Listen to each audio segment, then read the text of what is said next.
Yeah, but the James Gunn one wouldn't. No, it wouldn't. James Gunn just like, nah, we're not doing that shit. That's shit too goofy, which fucking sucks. Suicide Squad, the Suicide Squad is ass, and it is. Oh, we're live. Oh, they hear me. No. Chicka wow wow. Damn it! Good I intro. didn't say it. I didn't say it. I didn't say the Suicide Squad was ass.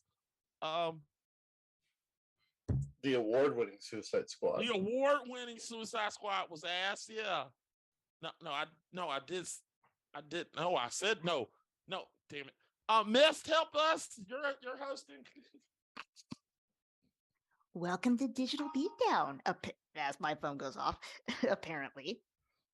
Today I will be your host, Mist, because I was forced to at gunpoint, apparently. So today is no, it wasn't. So today's going to be a special one because one, I'm the host, and two, tomorrow is your birthday, right? Yeah, tomorrow's my birthday. Yeah. Okay. Tomorrow is Mac's 60th birthday. Fuck no. I'm not that old, damn it. You don't look a day over 80. I know, right, damn it. I will be 35 years old. And in lieu of his birthday, we are doing the digital beatdown on James Bond. All right. So how this goes? Round one. Wait. We got to introduce everybody, Oh, yeah. I forgot. You got to actually introduce people. Yeah. All right. So my dogs are growling. Okay. Yeah, Nice. They're growling over a bone. Nice. Actually, one of them has two. That's kind of messed up. That is pretty messed up. All right. So we One of got them's human. We don't know. To be honest, one of them probably could have a human bone. She has that. She has that murderous intent. She could actually have a human bone, and I would not be surprised. But anyways, you shouldn't say this on camera. It's all incriminating. You shouldn't be saying this. Honestly, if the cops come, they would see how much of bull crap that really is if they saw her, because she's a little itty bitty teeny dog. But anyway, so our my co-host. Let's start with the co-host, Scott. Hello. And our two contestants, John and Mac. Hello there. Hello and happy birthday, Mac. I'm here to dish you a nice ass whooping cake. Interesting. Interesting. I'm trying to think of something real quick. So Anyways, we're gonna be so playing. I'm gonna beat you like that. Like Lashif did. now see, I was trying to save you. I was trying to save you. I'm gonna beat you like Lashif did Bond in Casino Royale. Talking about the rope to the balls. You're damn right. But See, metaphorically. audience, I was trying to save him. I was. So if you get beat, that's your fault. He's calling a shot. I appreciate that. Yeah. So another reason why this is special today is in honor of the passing of the great Jerry Springer. This is why I'm being very monotone like he is. I am trying to emulate his style in honor of him. Hold on. How does this? What does We Two this didn't- we of have? us are going to be revealed to be Bond related. has to do with before the show, did we? No offense. What does Bond have to do with Jerry Springer? I didn't Nothing, say but they had two it. of us are going to be related at the end of the show. It's going to turn out. That's Okay. going to Yeah, be pretty revealed. much. And also, I didn't say that they were related. I said in honor of Jerry Springer. I didn't say in Fair. honor of James Bond. I say Fair. we do it in honor of Harry Belafonte instead. There we go. Yeah. You know what's funny is that my little timer ringer probably will sound a lot like something Harry Belafonte would sing on. Perfect.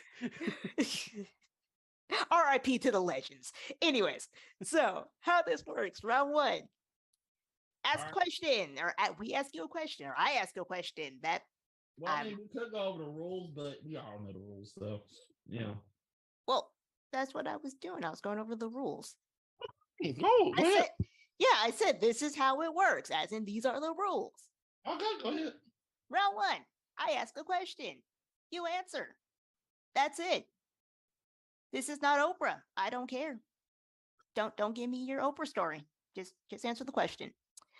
Round two. This is where you can tell us how you feel. Enlighten us for about a minute or so. Give or take how I feel, but it's going to be a minute. I need an adult. Well, you don't. You're 80 years old. So, yes, tell us how you feel about your answer.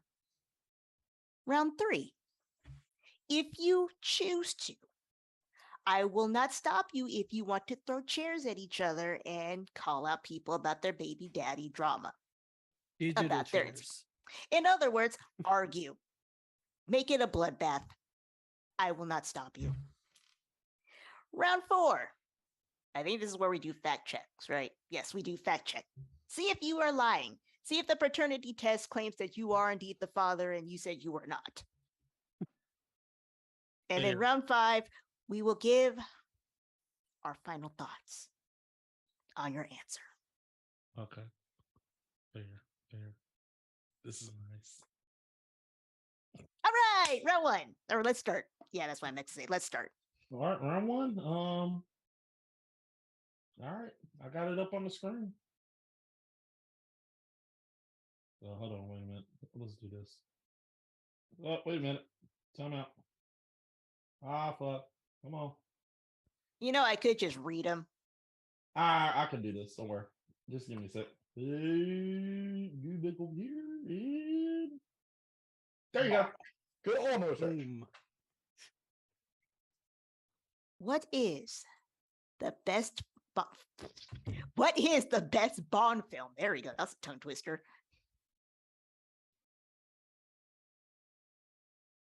All right, who you gonna start off with? You know what? Let's start with the birthday boy. Go ahead, Mac. Yay! I went with Thunderball.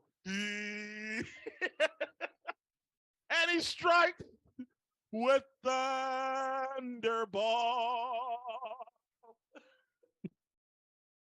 Maybe it was a mistake to let you go first. Yes, it was. John, if you would enlighten us, what was your answer? I went with Goldeneye. Bastard. All right.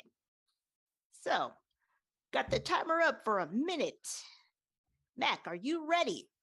Give me a second. I am ready. All right, I'm about to start the timer and go. So here's the thing about Thunderball. Thunderball is a classic line. The reason why I like it is the characters are all great, and I literally think that this is a lot of people will put a lot of Bond fans will say that you know From Russia with Love is his best. I think this is Sean Connery at his complete best as Bond. He is really good. He's interesting. It's very interesting to watch him in this film. We get to see a lot of firsts in this Bond. We get to see Bond for the first time actually have sex with a woman, and she doesn't turn away. She sticks to her guns. She sticks to it. Usually when he sleeps with a woman, she turns to the other side. Not this woman. She literally tells him, "Oh yeah, you think you're gonna sleep with me, and I'm just gonna turn aside. Not me." And that we have that in this film. The plot is interesting. The plot is, damn it, that is that time up? What, miss? Yes, it is. Sorry, Damn. I actually like the sound of that. Damn. Okay. Well, sorry. I get a minute. It's all right. I'll continue on. All right, John, you ready? I am.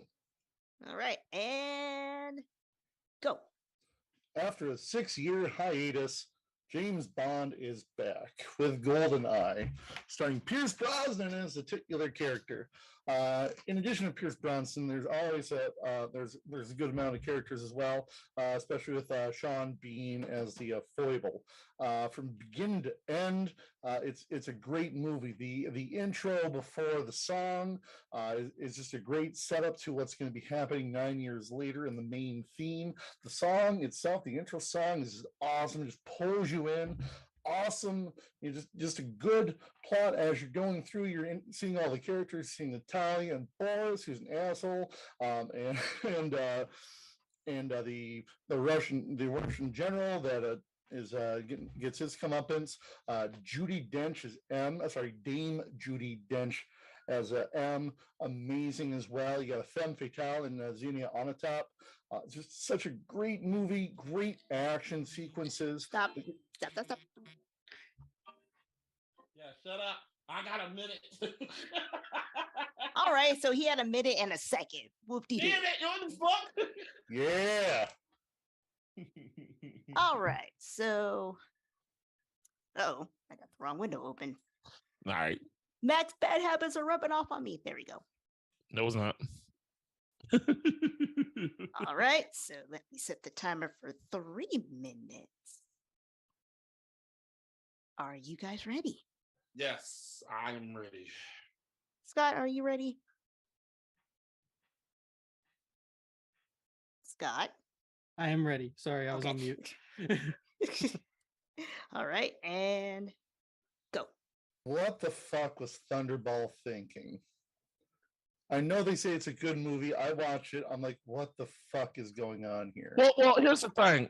The thing about Thunderball is I didn't get to the plot. The plot is literally about Spectre literally takes 2 nuclear warheads from a practice facility. They take it and they hold the world hostage because that's what they do. When do they hold the world hostage? Because that's what they do. That's what Spectre does. This is what they do. I know what they do, but when do they do it? It felt like it never happened.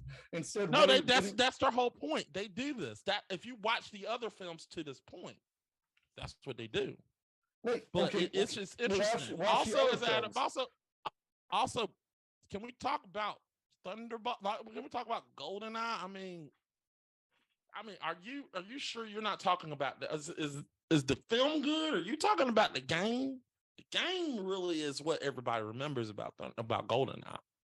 No, that's the thing. I remember GoldenEye. I think everyone comes into their own like Bond, kind of like Doctor Who. Everyone has their doctor. Everyone has their Bond as well. Well, I don't think Pierce Brosnan is Bond. When I think of Pierce Brosnan, I think of Mrs. Doubtfire and him getting choked on that daggone chicken bone, and Robin Williams sitting there trying to almost dying. That's what I think of Pierce Brosnan. Also, Pierce Brosnan is not the swellest Bonds. He is. A lot of people say he's an asshole. At least he's not rapey like Sean Connery. Good God, like the therapist is like, oh, I want to put my penis in your vagina, and Yeah, she's like, okay, no. okay. Well, And- okay, and I get that. I You get know that, where but the Family Guy got the joke of 50 knows me, Josh? It's from Sean Connery. It's even from Thunderball. okay, well, okay, you want to go there? Well, let's talk about how James Bond literally put down his gun in front of an assassin, and she literally wraps his legs around him, and he's getting choked to death. Right, Once again, getting choked to death. in the song, I want to have a little fun with the lady. Okay, a little danger there too. But you know what is Onatop was going to kill him. You saw the scene before that. Onatop killed that man. You know which was deadlier, Xenia Onatop trying to kill him, or a fucking exercise therapeutic machine? When I saw him when he's like on the machine and they jack it up. How is that? Oh, you're talking about that therapeutic machine? That's the beginning of the film. No, it's not about the therapy. It's about him being vulnerable. He was not going. There was no way he was going to get in that suit. He was handcuffed and everything. The only reason he was handcuffed is because he. We're talking about that one scene. I'm talking about Onatop, who is literally the person that they send to kill him, and he literally does it in there. Also, when he says Alex, stop. Fuck.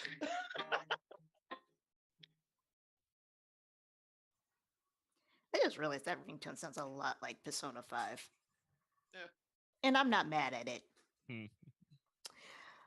All right, so I'm going to break character for a second here, Mac. Mm-hmm. Dude did not choke on a chicken bone in Mrs. Doubtfire. What was it? It was cayenne pepper. I was gonna fact check that, but thank you. Yeah. Okay, my bad. Nah. Got this man choking on a chicken bone that he did not eat. But he did choke. There's no doubt about that. All right, any facts? Well, You got a question? Oh, we want to do that first. Is Okay. the question round? Yeah, I thought you did a question before that. But if you want to do that, if you don't got a question, that's understandable. Maybe if we do some fact checking, we'll come to a question. Fair. Let's do that. I'm the host this time. Go ahead. Also, you made me mad that you said the man was choking on a chicken bone. That's fair. That's fair. Yeah, the only other real fact I have is that Bond has had sex before Thunderball. No. Definitely- That was not that. I never said he never had sex. I said this is the first time he had sex with a woman and she didn't turn coat. Every time he had sex with a woman, he fucked the evil out of that woman. That's what I'm saying. I don't know about all. Okay, according to I this don't know if list, we could fact in check Doctor No, that one. he has sex with 3 different women, and one of them. All 3 of those women turn except this one. No, one of them is just some woman in an apartment before leaving Jamaica. It says they barely know each other. Well, I mean, okay, we'll go back. Like Dr. No, Dr. No, I mean, I don't know how many women he fucked to Dr. No. It was like 5. 3 according to this list. Damn, really? And I'm Dr. No? Yeah, I mean, Damn, two of them would fit your description though. Yeah. And then Russia with Love, I think he only fucked 1. I might be wrong. No, he did fuck. He fucked 2. 2, 3 again.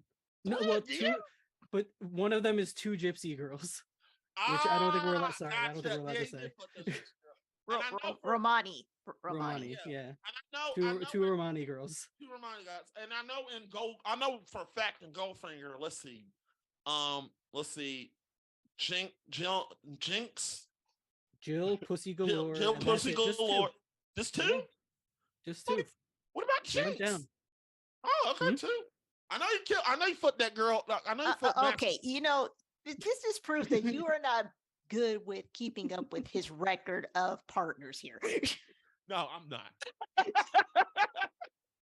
He done a lot of women. That's what I like that. That is the only real fact I have. Oh, and Eric Serra is the one who did the music for GoldenEye, which is wrong. Also, I want to say I also need a fact check on the body count.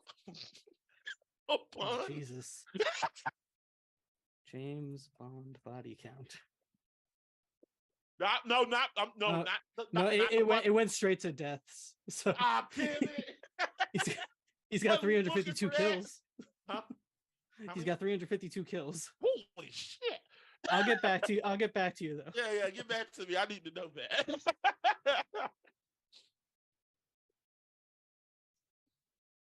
This is like, what did I get into? I'm trying to think of a question. All right. Do you have a question, Scott? I don't know if it's a good one. The only thing I could think of was like, what's the most James Bond moment from your movie? Like the best of the most. That doesn't involve him sleeping with a woman. Damn it! That was going to be my moment. No, yeah, because that's in all of them.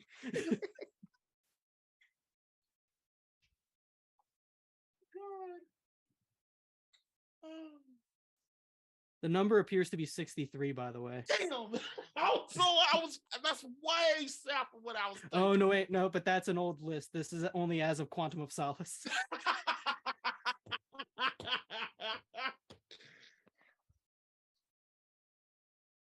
Oh, Lord, that's funny. Okay. Actually, I do have a question too. So But, no. Answer his question first. I just came up what with was one. the question again? What was it, James Bond thing? What's the best or like most James Bond moment from your Like, movie? if you did not watch James Bond, what would be the defining James Bondiest moment in your movies? Oh, okay. The moment was I would say the moment where I really want to say that this is an interesting moment. It's in the film. I really want to say that it was I know it's going to be very bad even today's time. I'm sorry. It's the beginning of the film where he literally is they literally see the markings and this is James. He said this is JP. Same emotion, same like he literally goes into Draquez Bavar and he literally is in that room and he see him coming in and he knows that Draquez Bavar and he goes up to him and smacks him in the face and he's like, my like he knows what a woman does. He said, my dear Jennifer Barr, you shouldn't open that door by yourself. And that's where the fight ensues. That's like James Bond, like he knows women. So I would say that's a James Bond moment to me. So I hated that sequence. Fuck you. It was a man disguised as a woman. And I just wrote down misogyny underlined twice. Oh fuck! I knew this was going to be taken down. I was going to go with my original answer. My original answer is going to be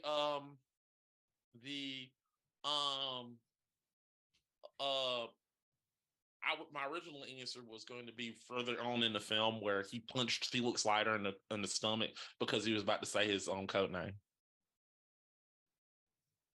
Because he literally stopped him before he got a chance. I'm gonna be honest though. Like, as much as I hate to say this, I think the first one is more Bond-like. Yeah, I was gonna say, like, the other one is kind of like, that's kind of typical don't say my name movie trope. Yeah. But the misogyny is pure Bond. Yeah, it is. Sorry, I said I hate it, but that's pure Bond. It is. I know I'm gonna get some things on it, but that's if you asked the question. All right, John, how about you? He's gonna say Bond. It's a toss up between the whole opening sequence, but where do you pick a moment from that? I'm gonna go with we'll stick with the latter in the movie, like when he's trapped on the train with Natalia and he's got to use a gadget to get out, and they get out just the last moment that he kind of realized the situation, called back to the opening scene, like, well, we only have 3 minutes now, and has to use the laser thing to get through the steel in the train, so they get out, and just at the last second, just big explosion with the girl life saving. That is Bond to a T. Fair. Okay. Yeah, I think I do need to ask my question then. 'Cause Yeah. both of them are actually pretty James Bond-y. All right, so I have a minute on the clock here. It's time to get your Phoenix right on. Oh, Doing something. Can you hear me? good? Yes. Yeah, I'm good. I'm good. Okay, it's time to get your Phoenix right on. You ready? You want me to just what you want me to do? No, I say, you ready to get your Phoenix right on? Yeah. Objection. Right. For both of your James Bonds. All right. Tell me why I should not throw him in prison. Why you should not throw him in prison? Mm-hmm. Hmm. I can look past the yes, he broken a lot of laws. So argue why your James Bond is the least offender of the two. And I'm going to go with John first. You got a minute to argue. Wait, what? You ready? Yeah, I'm ready. Okay, go. Well, I mean, I wouldn't put him in prison not for what he's done, but for what he could do. You put him in prison, you're not going to be able to check everything on there. You think you've checked everything with my James Bond? You haven't. He's going to pull something out of his ass, maybe quite literally, get out of the prison. And if a bunch of guards try to stop him, he's going to beat the ever-loving piss out of them, cause some good collateral damage, probably somehow find a tank, drive it through a wall, and then he's out. And you're short one Bond, and you're also short one prison wall, cell, block, what have you. Wow, and you had about 15 seconds left. Okay. So let me get this straight. You're saying why shouldn't he go to prison? Mm-hmm. Oh, okay. Argue for your client. Oh, Phoenix, right? fine then. And go. One, he has a license to kill. Two, the government is going to find a way to get him out of the situation. They have in the past. They are going to find a way to get him out. He's going to tell him that. He's going to tell him straight when he gets locked up. You'll find that I'm actually a government agent, and I work for the government. And if the situation becomes a little bit more tolerable, he'll find a way out of the situation. Always does. This is James Bond we're talking about. He does this every time. Finds a way to get out of the situation, and he does it well. I've seen it in film, not only in past films, but films before this. He done it in films like films in this film, in this four. Also, he has Felix Leiter. So in this situation, he'll have Felix Leiter. He'll get Felix Leiter. He'll get somebody. He'll get Tiger. He'll find a way to get out of the situation. But in this very situation, he'll have Felix Leiter. Felix is like, get him out of there. You know, he'll find a way to get in there because he's not going to send. They're not going to send him. They're going to argue why he shouldn't go in.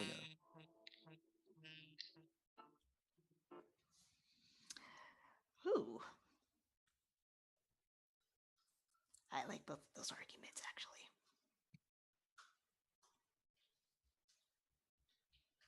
So what are your final thoughts on this one, Scott? They both had interesting arguments. I think I appreciate. Yeah, I think Mac's answer to the second question was a bit more in line with the way like that the Bond world works, where they just sort of get him out of prison as opposed to him having to break out of prison. But I also did hear, I feel like I've heard more examples about why GoldenEye specifically was better, like about from the movie. It's a good movie. Yeah, I feel like a lot of your arguments, for me at least, were more Connery Bond generally than Thunderball specifically. Fair. I couldn't argue those points, and that's my fault. Yeah, so I think I have to go with John on this one. Yeah, that's fair. That's fair. All right. So you actually, Mac, as soon as you said he has a license to kill, I smiled because it's like, that was so cool because that is James Bond. He does literally have a license to kill. However, Fair. I get it. I do have to agree with Scott because I know where you are heading with your arguments, but he actually had the more solid argument. Fair. That's fair. That's fair. I couldn't get a grounding on it because I couldn't. I was trying to tear it down, but I can't tear it down with that many minutes. We've also kind of seen what would happen to Connery's Bond if he were put into prison. If you believe those theories about The Rock. Fair. Yep. Yeah. Yep. So yes, I'm gonna go with John as well. That's fair. But definite bonus points for starting your argument with he has a license to kill. That was He awesome. has a license to kill. That's the point. He just got to show the license. You also did pick the Bond movie that won an Oscar. Your movie won Oscar for best visual effects. GoldenEye. No, yours. Thunderball. Mine's? Oh, okay. Yeah. Mm-hmm. Mine's is a good GoldenEye, no film. Oscars. I just want to put this out here. Even though I lost, people go watch Thunderball. It's a great film. Honestly, just go and watch Watch James both of Bond. these. Just watch James Bond. Yeah. Go watch it. Go watch all of them. You know, I like GoldenEye. I love GoldenEye, but when he picked Thunderball, I was like, fuck, that's a tough one. Watch Moonraker. They're all Fuck good. you. God. And if you're feeling extra spicy, go ahead, watch The Rock. That is Go not watch a The James Rock. Bond movie, It's but it not a has James Sean Bond. Connery in it. Yeah, it has Sean Connery. Yeah. Still a lot of Yeah. fun. Yeah, it's still fun. All Nobody, right. do not watch Moonraker, please, God. All right, John, you won the first round. Yay! All right, let's go for round dos. Hold on for a minute. Ready? And this is actually the question I'm most excited about. All right, cool. Here we go. Question 2. Question 2. What is the best James Bond gadget? All right. John, go on first. Yep, I was about to say that. Yep. So All let me right. get the timer. No, we gotta get the Oh, yes, the answer. Round 1, come on. All right, so what's your answer? My answer is the best answer, which is the bagpipe flamethrower. Uh-huh. All right, Mac, what's your answer? I picked the key ring from The Living Daylights. I'm excited for this one. All right, John, minute on the clock, and go. The bagpipe, Scotland's noble instrument and gift to mankind.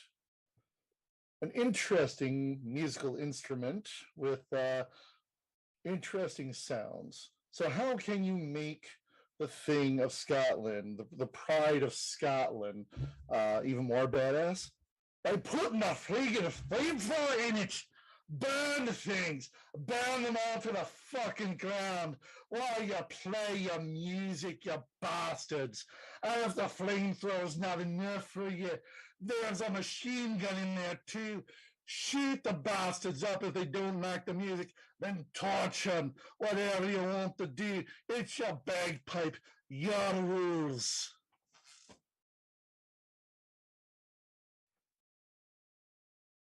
All right. You actually have quite a bit of time left, but Don't need any more than that.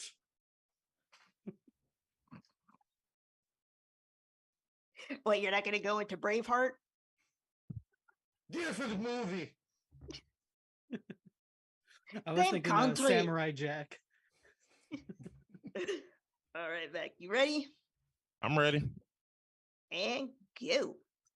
The reason why I picked the key ring is it's all about simplicity. And what's so simple about the key ring? It's not noticeable. It's something that is not noticeable. It's something that you can hide. It's something that you can put in somebody's face, and it's something that you can easily, people will not notice at all. The key ring is a weapon that is very interesting. And I love the Living Daylights. I love the Living Daylights. I love both Dalton films, and this is one of my favorite gadgets. The key ring has a key that can open 90% of the world's locks at the time. That has a stun. It has stun gas when you literally do a when it has a when you whistle what's Norton's, I forgot what it was, but you do that, it's stun gas. And when you do a wolf whistle, you can blow him up. You can blow up the key ring. Wolf wing. I can't whistle right now. Go. But when you do that, it can do a lot of things with it. It's very simplistic. It's something. Sorry. Go ahead. All right. It's all right. For your birthday, I gifted you a few seconds from my time.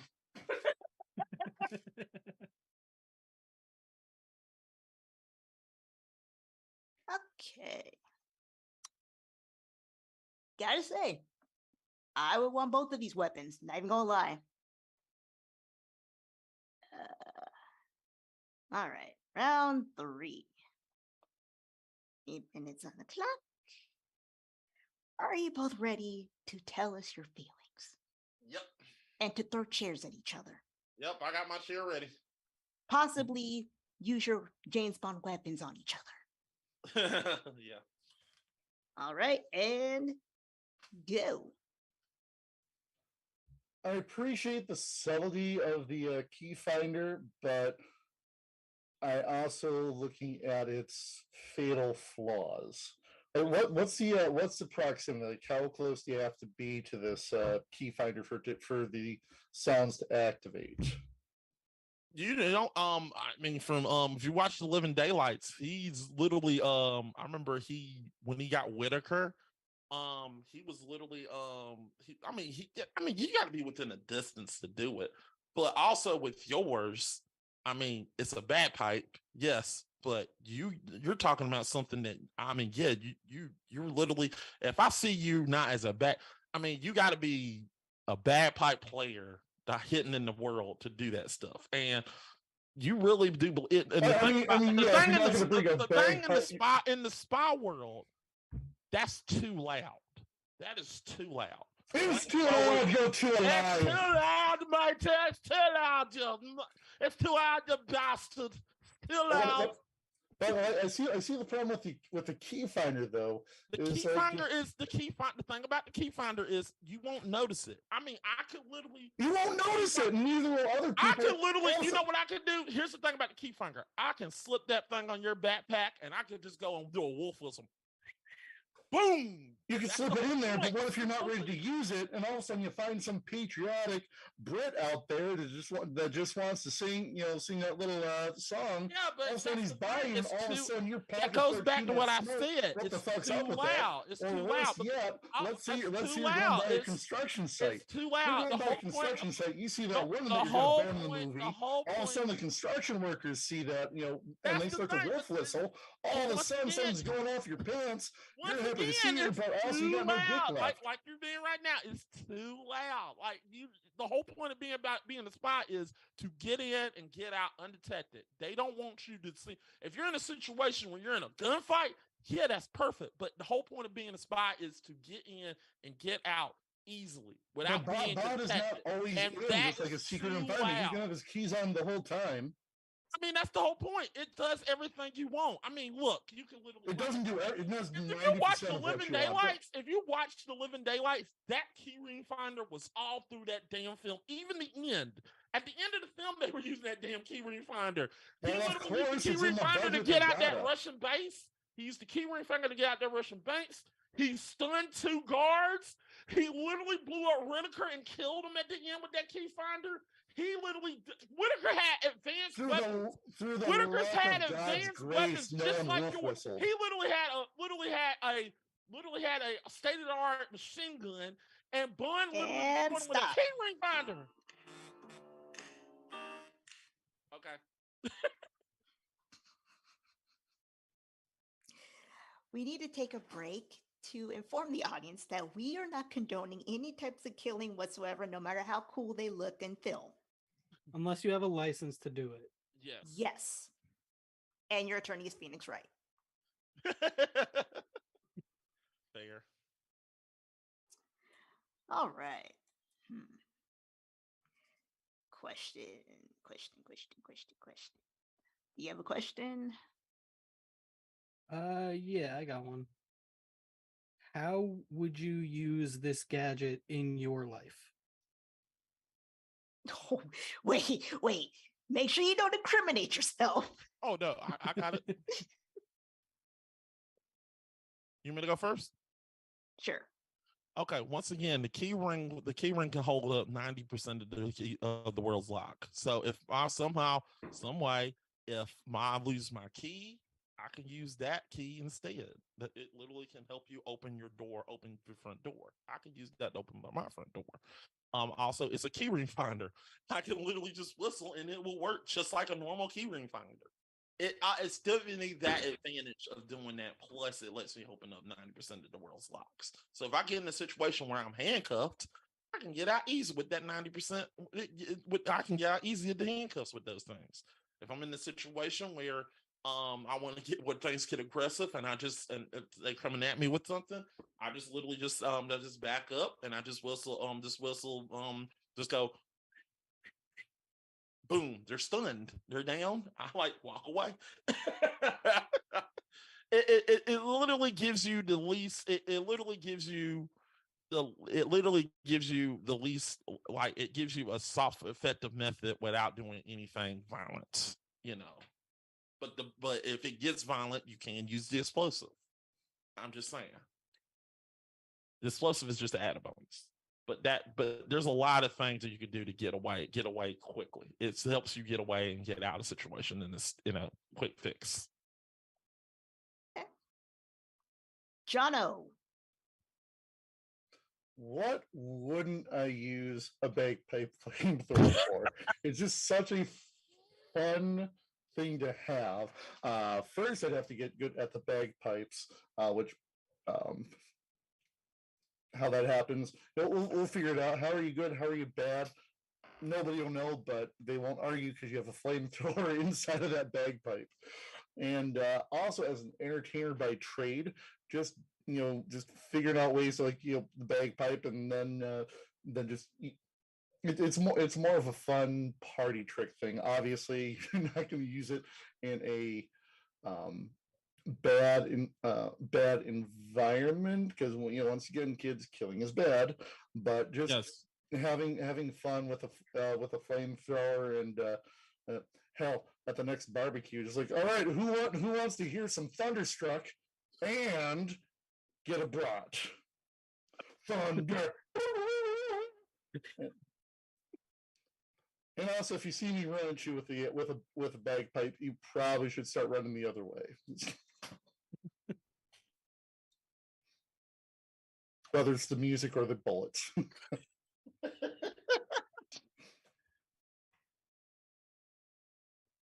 That's all I got for that.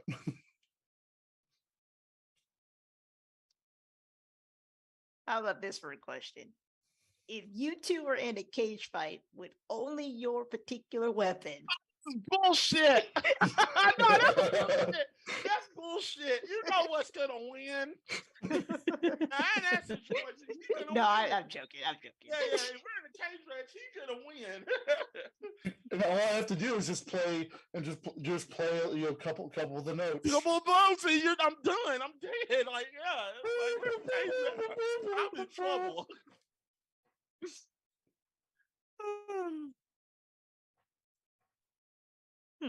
I actually don't have a question. I don't have a question that won't work in somebody's favor. All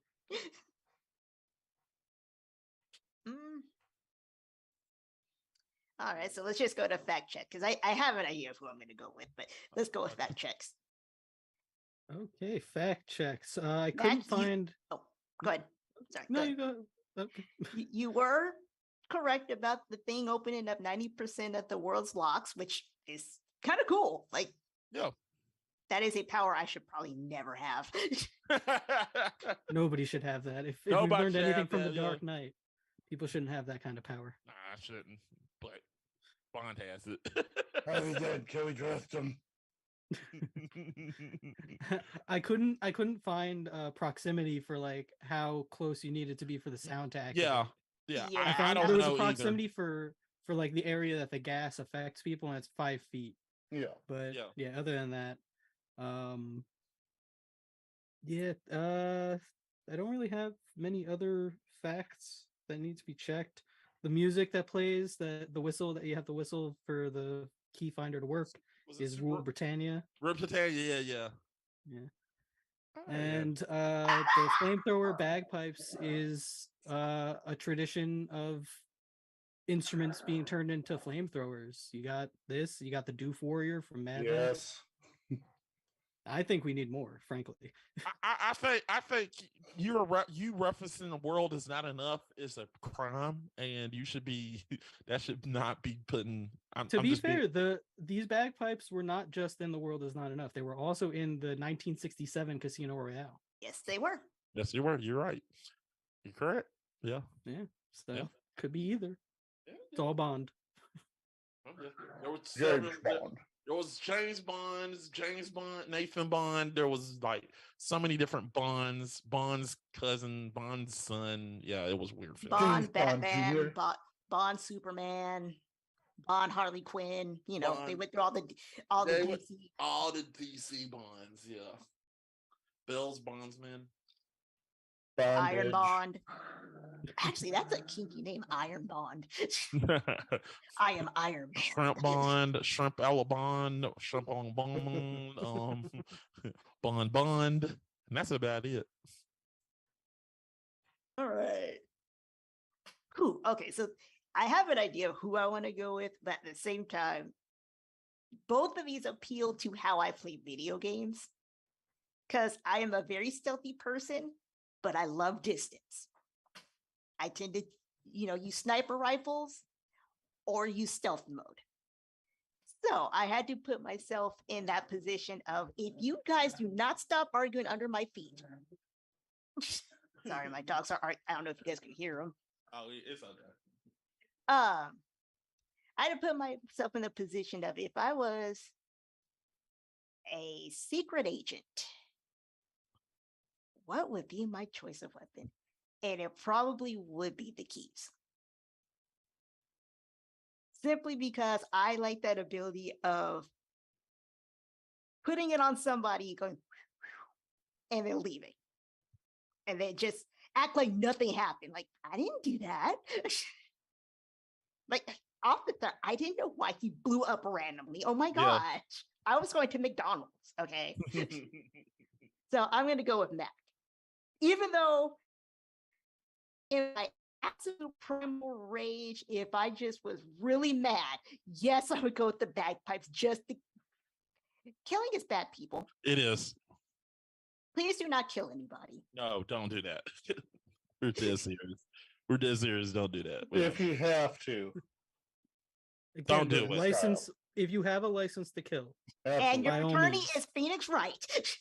You have to have those two conditions. Yeah, that do two things. Yeah, but for real guys, don't do that. That's Yes, please do not. no, do not. Yeah, we're killing not. is bad. It is bad. But I'm going to go with Mac. Yeah, I was thinking along the same lines that I love both gadgets. There's something so like campy and fun about the bagpipe flamethrower that like feels like a pure Bond gadget. But as far as like what Bond would be using more regularly, even though the key finder has only been in the one movie as far as I can tell. It has only been in one movie. Yes, you're correct. Yeah, and the bagpipes are in multiple movies, even though functionally you would think, but either way, yeah, I think that just overall the key finder is a better Bond gadget, and I think I Bond heard more secret agent. arguments. Yeah, I think I heard more arguments from Mac about like its uses and like why it's better for Bond. Yeah. So, yeah, I think Mac got this one. Yay! I got a point. Fuck you, 1 and Zach. 1. Oh, okay. Remember, children, killing is bad. Yes. Damn it. He thought I was gonna say. All right. All right, question 3. Oops, wrong window. Question Question 3. By the way, Mac, I need to ask you something before I ask this question. yes. Is the reason why you asked me to be the host is for this question? No. No, actually, because you had the most Because bond up. I feel a sense of misogyny. There's no misogyny. There's none. I seriously no. If you want my honest opinion, I was gonna get Scott to host it, but you said you could host it, and I'm just like, you're a Bond fan, so I'm gonna let you host it. I have a question for you, Mac. Yes. Bond, how British am I? You're not How, British. how British am I, Mac? You're not British at all. Oh, come on, Bond, how British am I? How British are you? How British am I, Bond? Bullshit. You disappoint me, Bond. I know. I know. All right, so question 3. Who is the best Bond girl? Woohoo. Mm-hmm. Y'all better have some good answers for this one. I mean, I see the answers, but you guys better have some good answers for this one.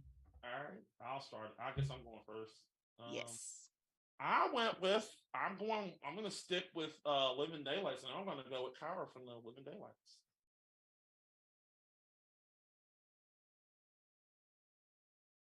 Kara from the Living Yeah, I Daylights. heard you. I was waiting for John to say it. I was waiting to be given the mic, per se.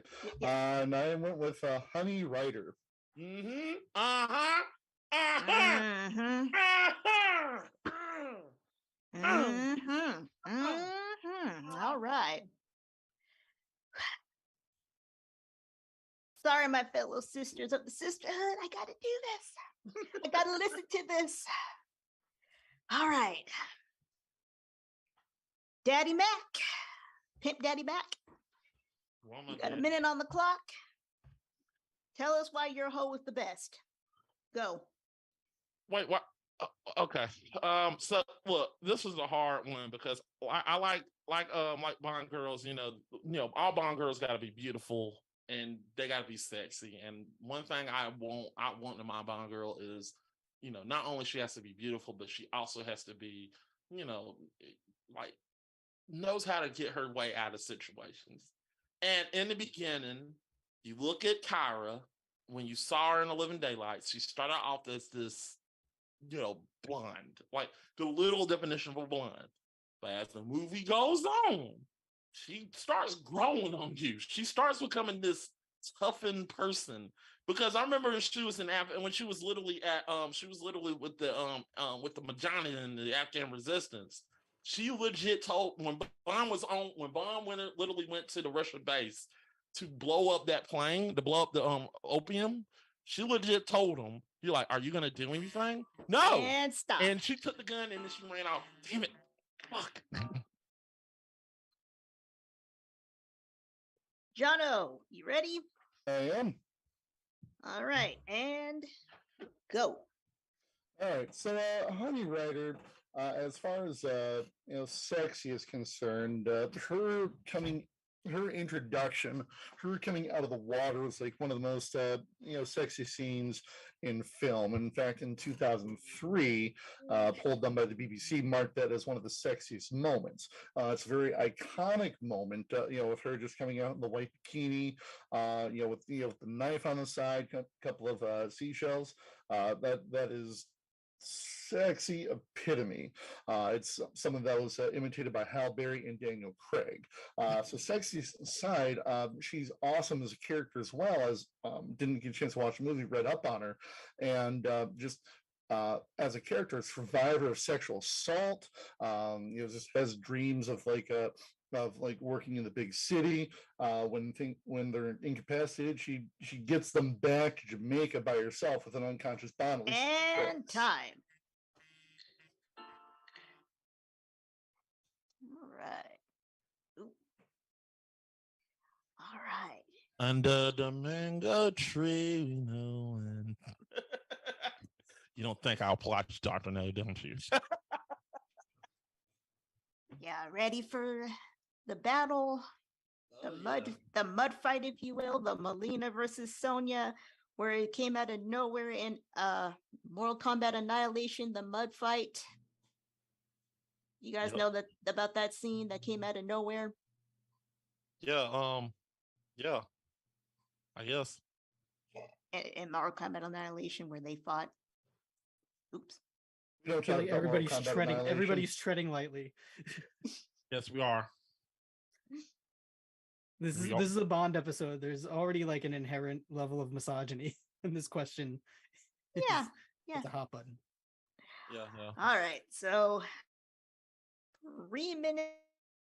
Fight for your woman. Go. Who the fuck plays the cello? Fuck that instrument. Fuck it to hell. Okay, Oh, I knew you know you. who plays the cello? People that can't get the first seat violin, or the second seat, or the third seat. They're like, I'm just sit back here. Here's the thing, though. Here's the thing about Honey Rider.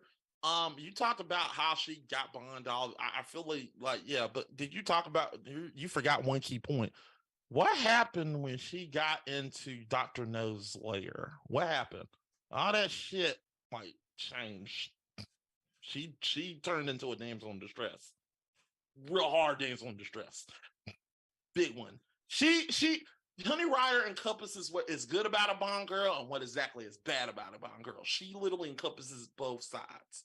She actually has that strength. I meant that. She started off, I remember this is the girl who said, literally like she literally put a female Black Widow to get a guy back for doing something to her. For raping her. For raping her. She's like, for raping her. And she got him back for that. And she got him good. And I agree with that. That's the strong girl that I saw in that beginning of the film. But when we got towards the end of the film, when she got the Dr. No, she was legit a damsel in distress. She was like moving around. She was hovering around. All that stuff that we saw as a strong character, she was no longer that person. Bond had to carry her ass out of that situation. She became. That's like all the Bond girls. Not Kara. Not Kara though. Kara does not. As I said, towards the end. Right. As they're just sledding down, Bond is just letting her do all the work. She was doing all the work. She flew the damn plane.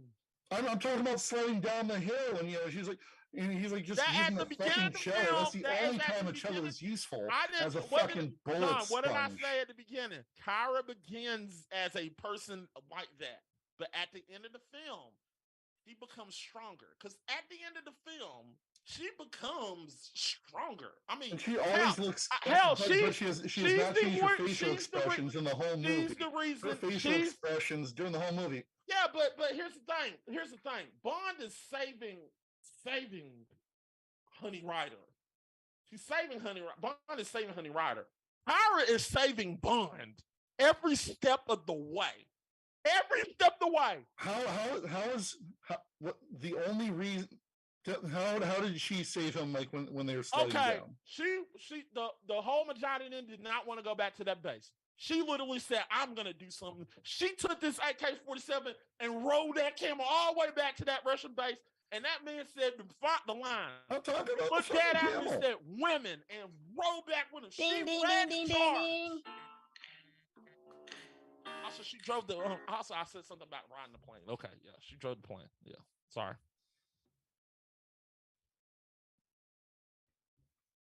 Okay. Almost dropped my phone.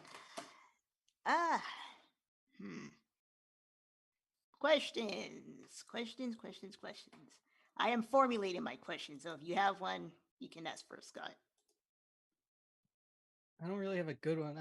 The only question I wrote down was what makes her a good foil for Bond, but I feel like you guys kind of both answered that a little bit.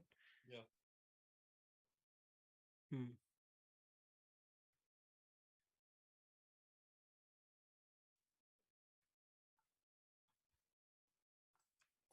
How do I want to ask this?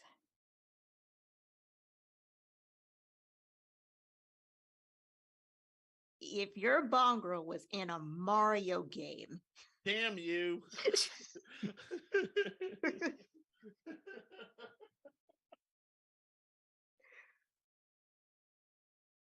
who do you think would be her? Hold on a second.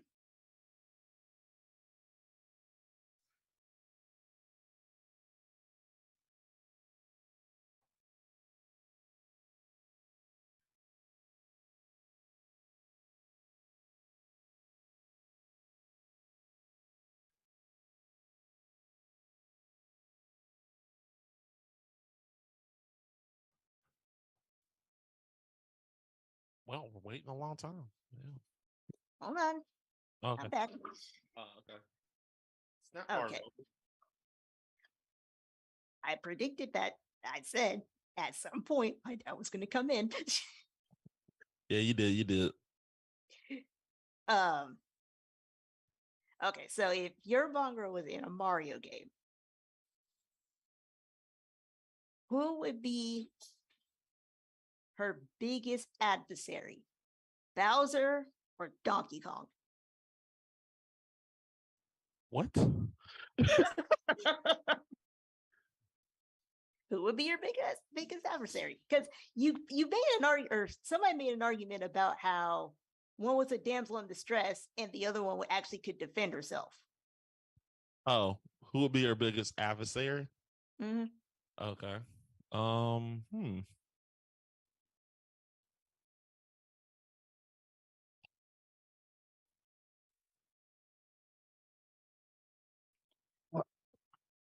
would say Donkey Kong.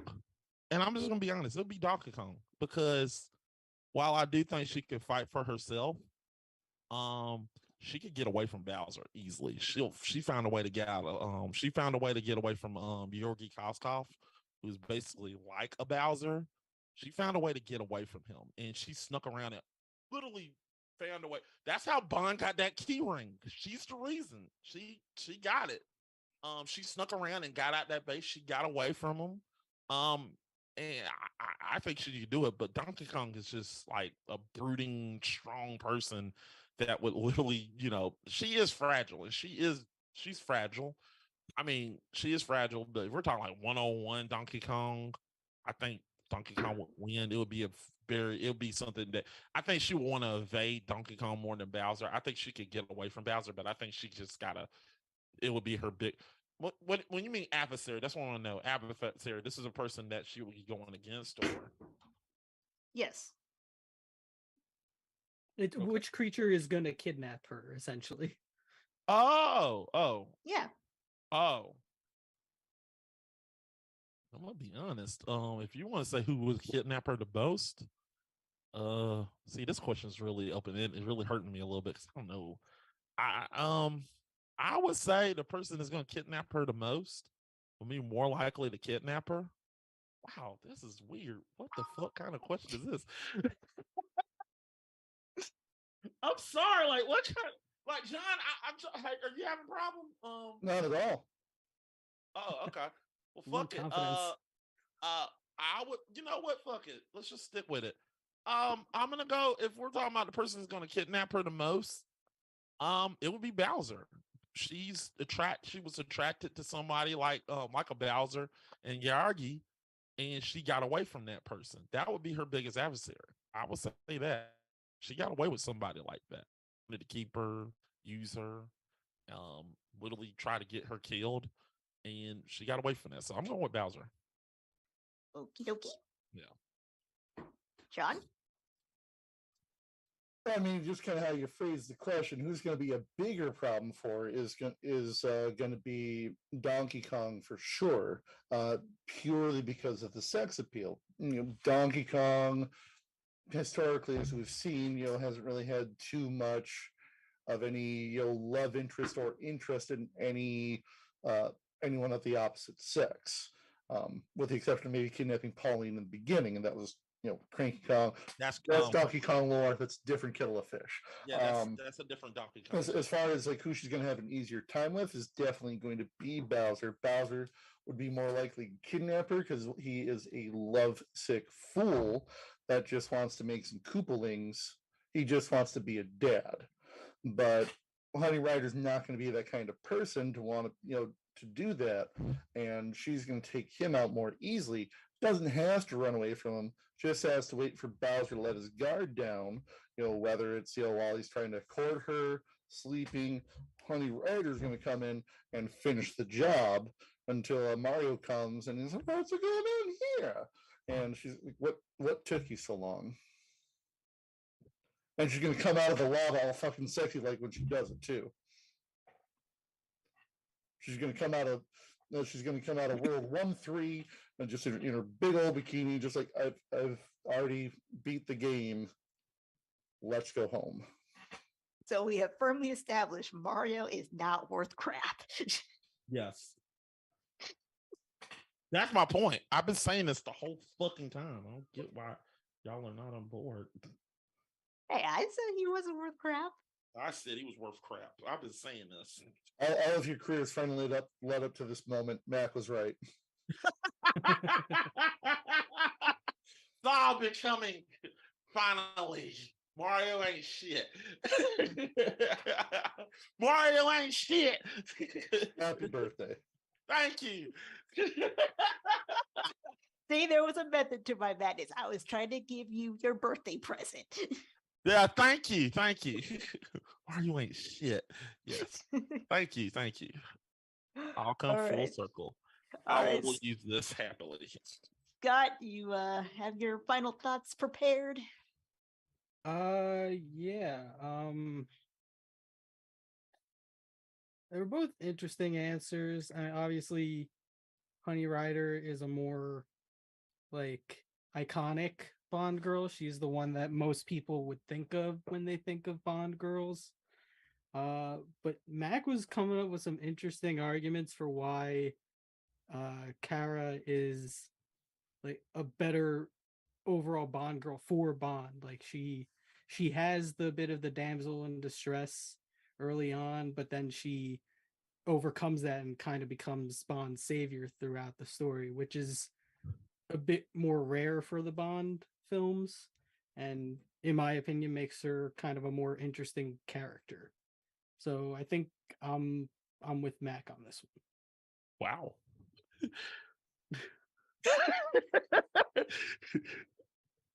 If I beat Honey Rider, I will go crazy. I'll definitely say fuck you, Zach.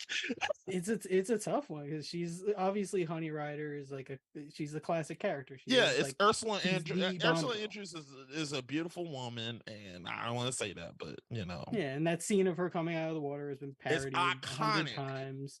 They basically redid it with Daniel Craig in Casino Royale. So yeah, they did it with Daniel. You're right. They did it with Daniel Craig when he came out the water. And Halle Berry. Yeah, Halle Berry. Yeah, we forgot about Which Halle Berry. brings me to my final thoughts. Why neither one of y'all said Halle Berry is beyond me? Well, we love Jinx. No, I'm joking. I love Denise Jinx. Richards is right there. Guys. Except no imitations. No. I'm not picking Christmas Jones. Fuck that shit. Dr. Christmas Jones. Christmas Jones suck. She didn't go to 8 years of fictional doctor school. You're right. You didn't believe Denise Richards was a doctor. As soon as she said, I'm a doctor, I was like, I don't believe you. She didn't get her fictional degree from Dr. Mario University. Exactly. I was expecting her to put those pills like. I was like, oh shit. I was expecting her to do that shit. I was like, nah, I don't believe you. Just like I didn't believe she was what was she in Starship Trooper? She was a scientist, wasn't she? No, she was a pilot. She was a pilot. She drove the starships. Yeah. But yeah, I didn't believe her there either. I don't believe her to be a taxi driver. So that's the thing about Denise Richards. I'm a taxi driver. Richards, please do not sue us. Okay, so my final thoughts. By the way, we did not do any fact checking, even though I don't think there was really anything to really check. No, it was pretty clean. The only thing I was going to say was just that Ursula Andress was the first Bond girl, and in the book, her name is Honey Child Rider. Yes, Honey Child.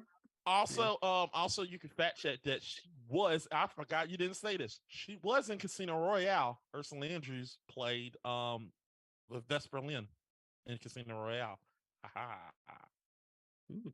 Yeah, she was. She was visceral in. On Wikipedia, it has a notable outfit listed for her, and it's a white bikini.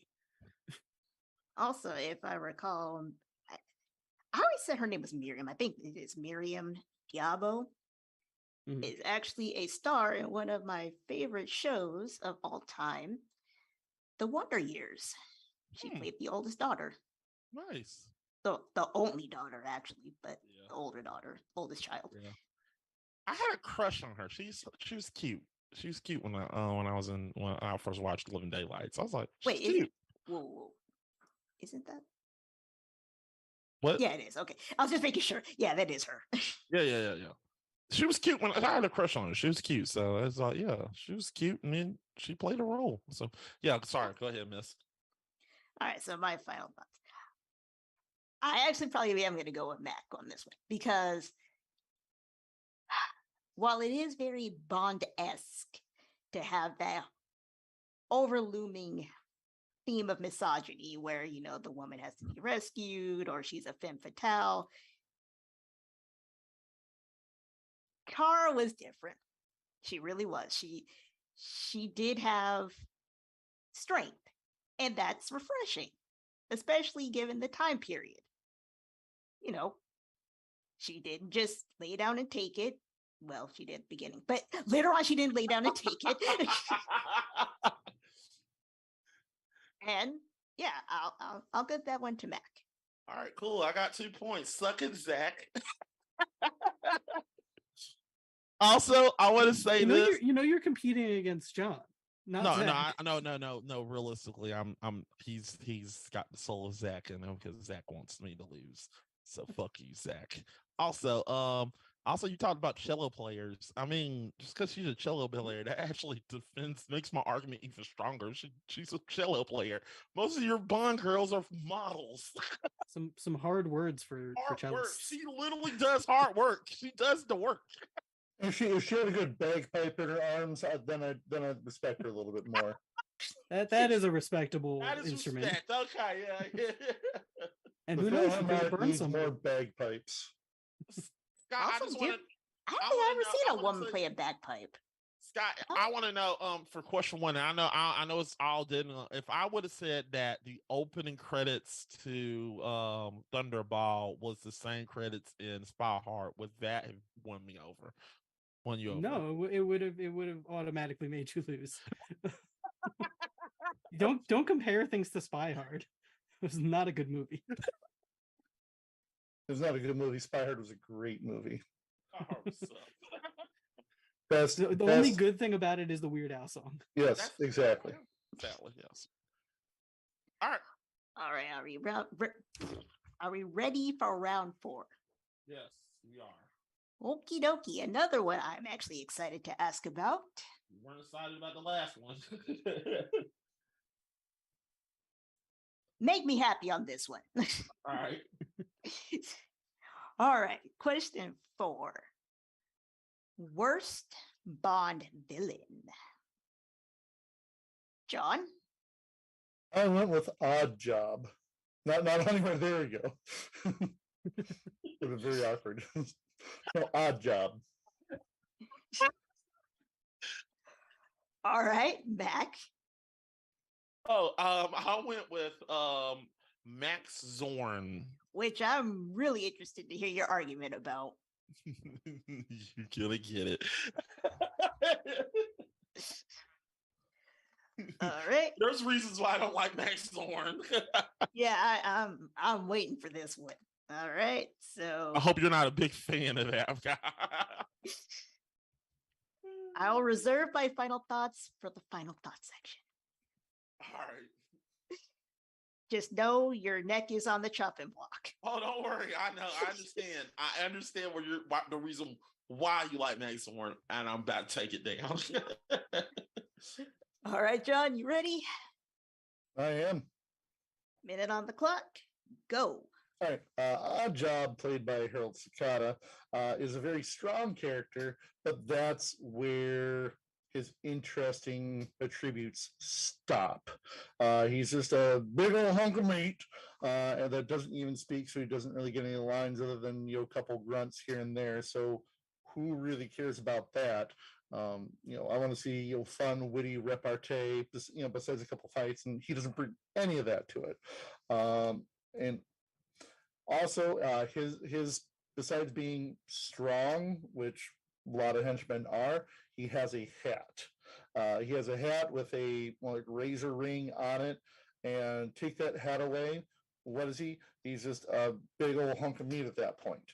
And his hat, since you bring necks on the line, is a big problem. It's a very inconsistent hat. It can chop through stone, but when he throws it at a lady, just breaks her neck, doesn't decapitate her. I know for film things it's one thing, but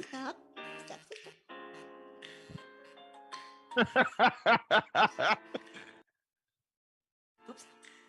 Hit the wrong button. There. Stop. All right. Mackers. You ready to smack the competition? I am going to do it. Ready to get your neck off that chopping block? It's going to be off. Don't worry. I'm not explaining why I picked Max Zorn. All right. Minute on the clock. Go.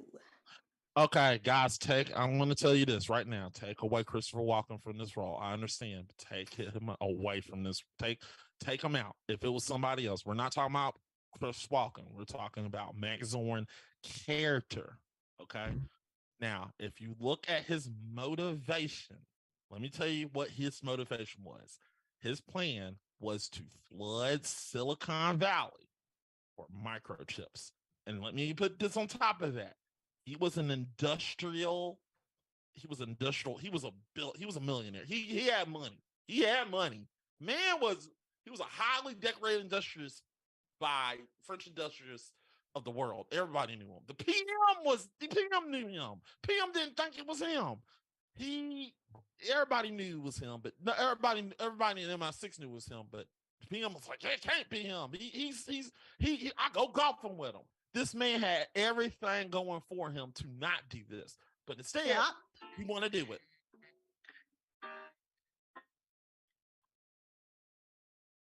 All right. Interesting arguments. All right, 3 minutes on the clock. Are you guys ready to throw your contestant in the ring? Yep. Wait a minute. Maybe they didn't see us. Okay. Yeah, I can see us now. We're good. All right, 3 minutes. Argue for your worst. Go. All right, you can't separate the man from the role. You can't have Max Zorn without Christopher Walken. Come on, Mac. I understand this. Chris Walken is part of the reason why everybody loves the role. But the problem with Max Zorn is I'm not attacking Chris Walken. Chris Walken probably doesn't even like this damn role. The role was crazy. Like this role, it was a fun role. He just gets to be an eccentric millionaire. Exactly, and that's the point. The whole plot. If you look at the plot of this film, his objections makes no sense. They just literally did a lot. They just added a lot of stuff to just make him look evil. Ooh, a German Nazi doctor gives him steroids. Nazi background instantly makes him better villain. You got the guy out of a fucking blimp. Oddjob, on the other hand, there are a lot of people in the future. Oddjob created a lot of different people in the future. You got a reminder, Jaws is this. Jaws is this.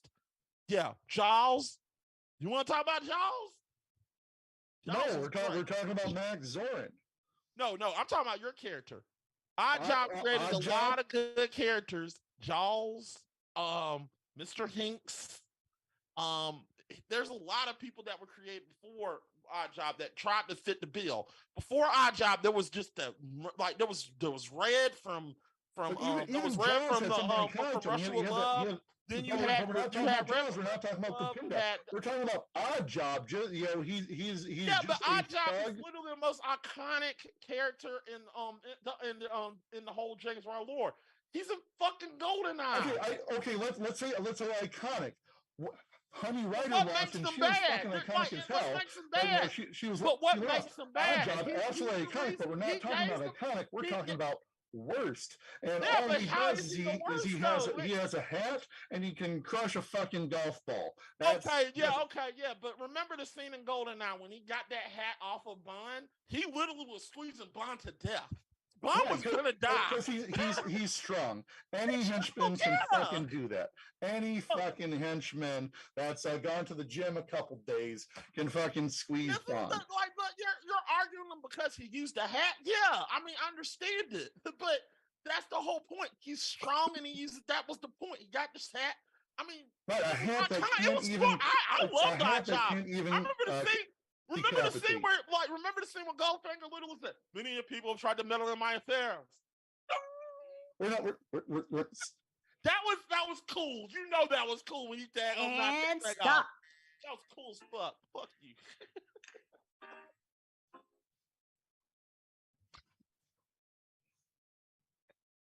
Ooh, that last bit was hard to decipher between you two. All right, so some facts. Like apparently, Odd Job appeared in the animated series James Bond Jr. with a miniature top hat. Sure did. Yep. Top hat. He also, I want to say he appeared in Austin Powers.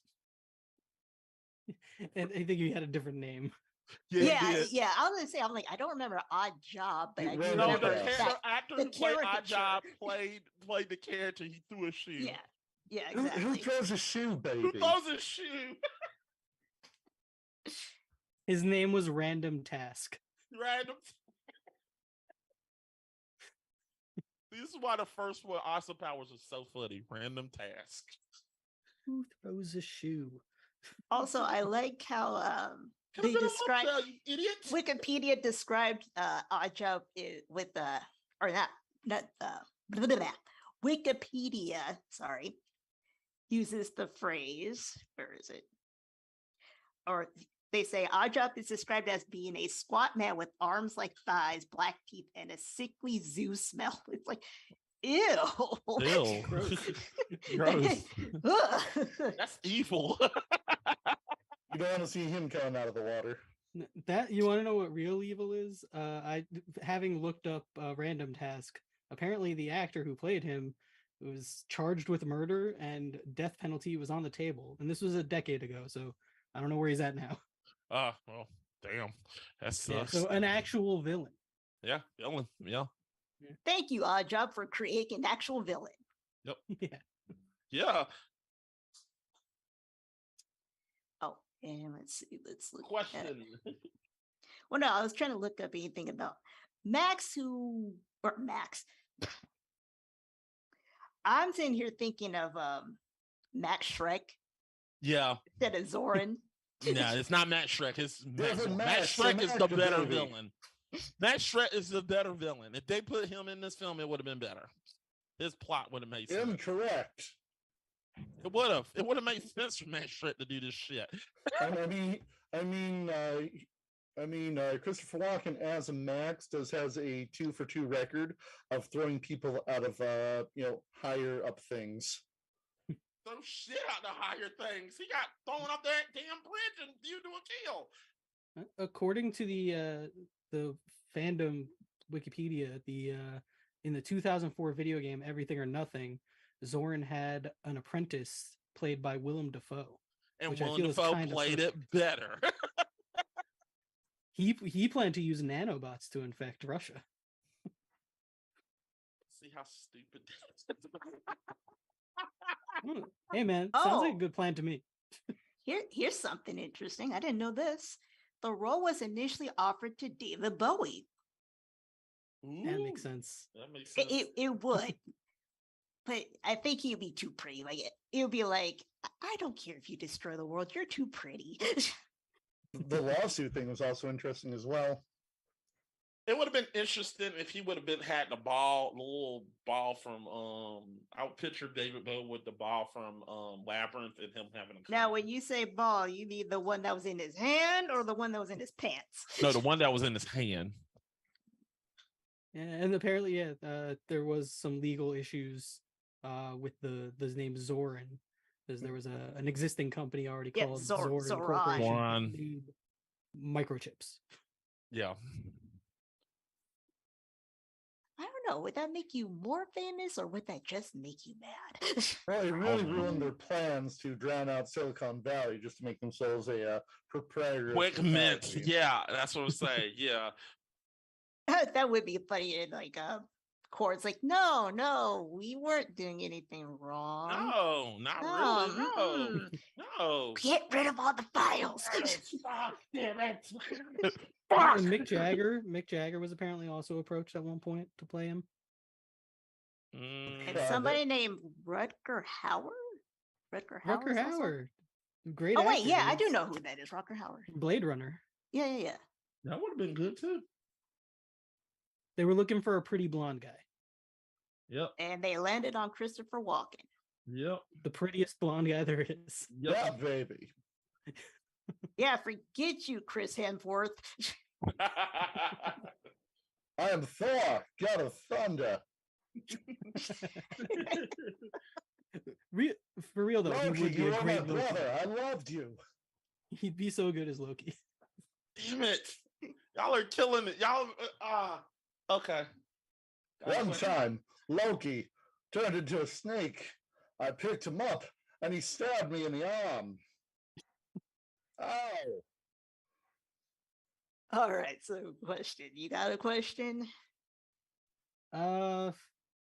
What's the most villainous thing that your villain does?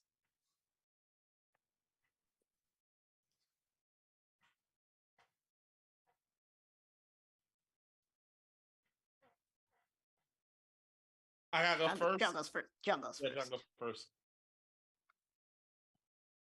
I mean, honestly, the most villainous thing he did was breaking someone's neck with his stupid ass hat.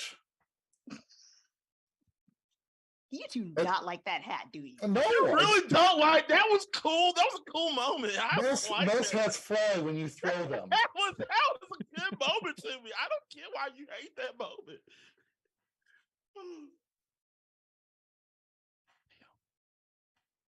I gotta go now.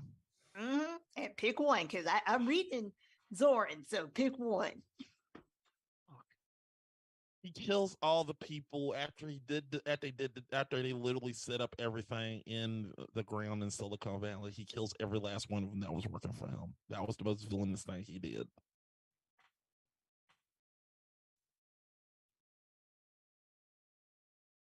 That's all I'm going to say. I would have to disagree, but this is not my argument. But okay. Yep. That ain't your argument.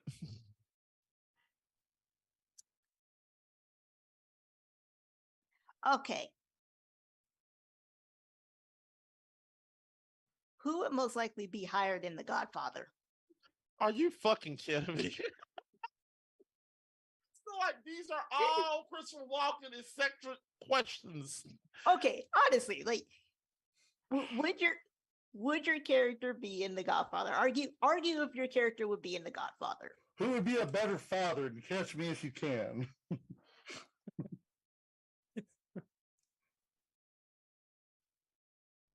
I think he would be one to get killed. I think he would be. Soren? I think he'd be. Yeah, he'd be hangman. He would not want to work with them. Not want to work with them at all. I think that's the truth. I think he would get killed off.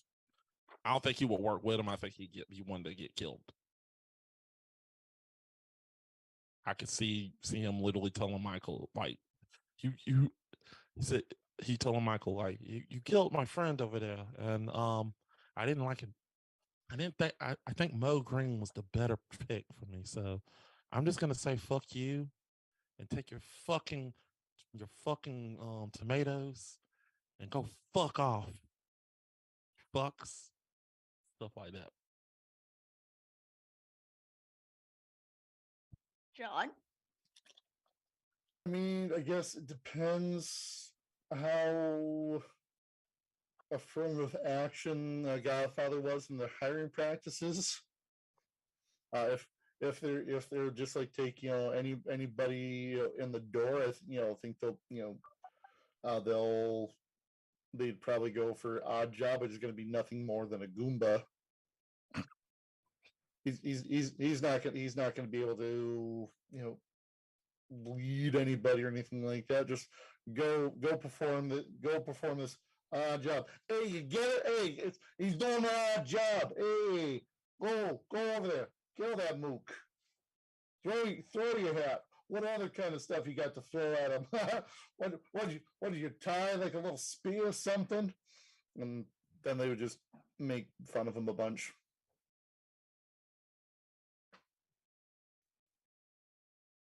Okay.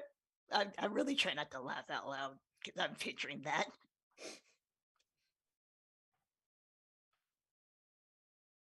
So shall I go first with my final thoughts on this one? Scott? Yeah, Okay. go ahead. Odd Job. Odd Job wins. Only because here's my thought.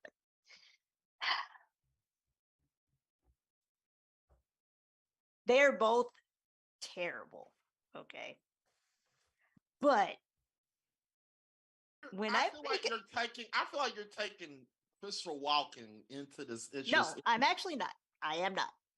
I am actually taking him out of this one because for me to do that would mean I would have to do research on what's his name, the guy who played Odd Job, Harold Sakata. Yeah. So no, I am not. I'm not factoring in Christopher Walken on this one. Okay. I'm only looking at the character, and if we're doing bullet points, I would honestly be more afraid of a dude who's going to impregnate me and try to make a superhuman race than a guy who throws a hat at me. Okay. And yes, I do get that the hat could potentially kill me, but he would actually have to do it. And it's very clear that Max has a plan. Zoran has a plan. And I would be in trouble as a female in that plan. All right. Yeah, my thoughts on this one,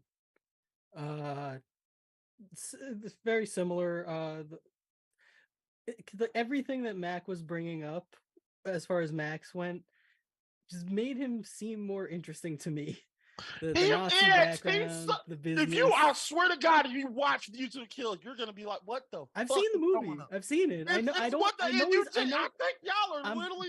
No, I'll Mac. see Chris Walken, and you're going. Mac, no, Mac. I'm going based on the argument. Your argument was bringing up all of these things that were more interesting than what John was bringing up for Odd Job. Because what John was bringing up for Odd Job was just he's muscle. He's not an interesting character. You didn't hear my argument about there are other.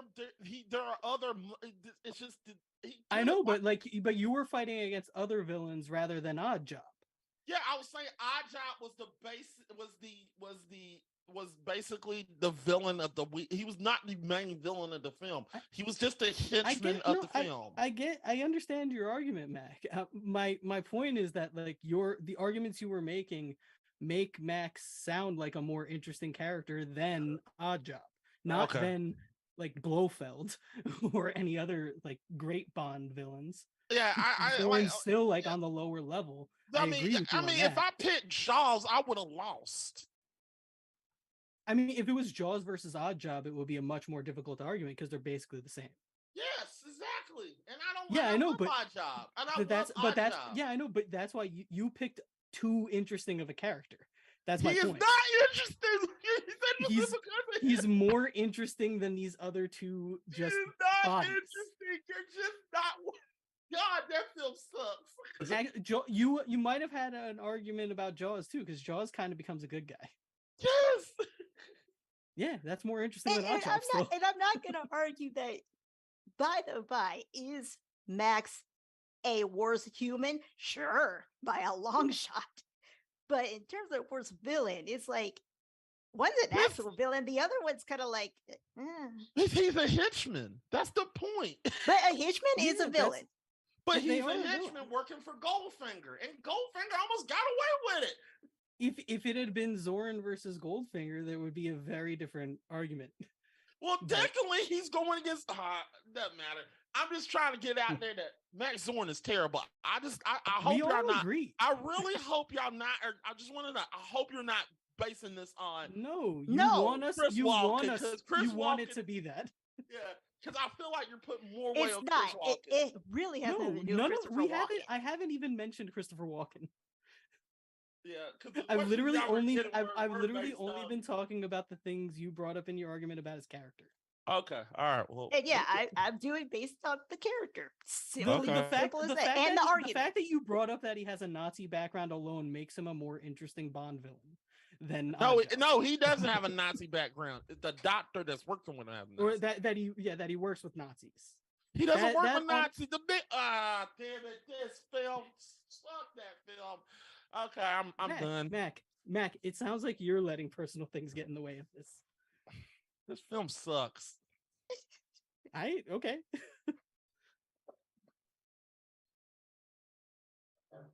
Apparently, my so- dog agrees because she is like hopping up and down and growling. Yeah, that film sucks. Yeah, he sucks. Mac, you won an argument over the first Bond girl with Cara, what is Milavi, whatever the hell her name is? Melavy, Yeah, Lovely. anchovy. Yeah. So like Carrie Anchovy. I'm not biased. I'm not being biased. about it. Okay. All Wouldn't right, I mind got seeing you. her on a pizza. I baby. knew I was going an uphill battle with Chris Walken because I was like, Chris Walken. Everybody But loves Chris it Walken. really had nothing to do with him. Okay, I don't care no more. All right, so are we at 2 and 2? Yeah, we are 2 and 2. Mm-hmm. All comes down to this.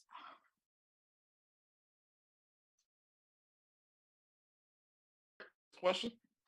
Okay. And apparently my That was- dogs are that was ready this because question. now they're looking at me and they're like, come on, ask the question. Mac, I think All you right. got the wrong question on. Oh, I can get it up. There you go. I knew you could. Anyways, question 5 for the money. Stop licking my fingers. What is the worst James Bond film? Mac, go. Quantum of Solace. Jono, Octopussy. We're on some high.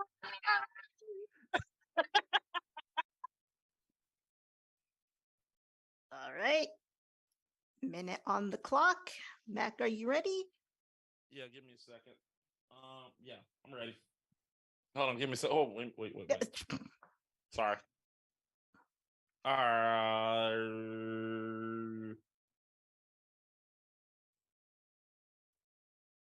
right, I'm ready. You get Doc 30 seconds for that one. Sorry. No, I'm joking. All right, tell us why Quantum of Solace is the worst. Go. Okay, now the reason why Quantum Solace is the worst is, look, it had everything going forward.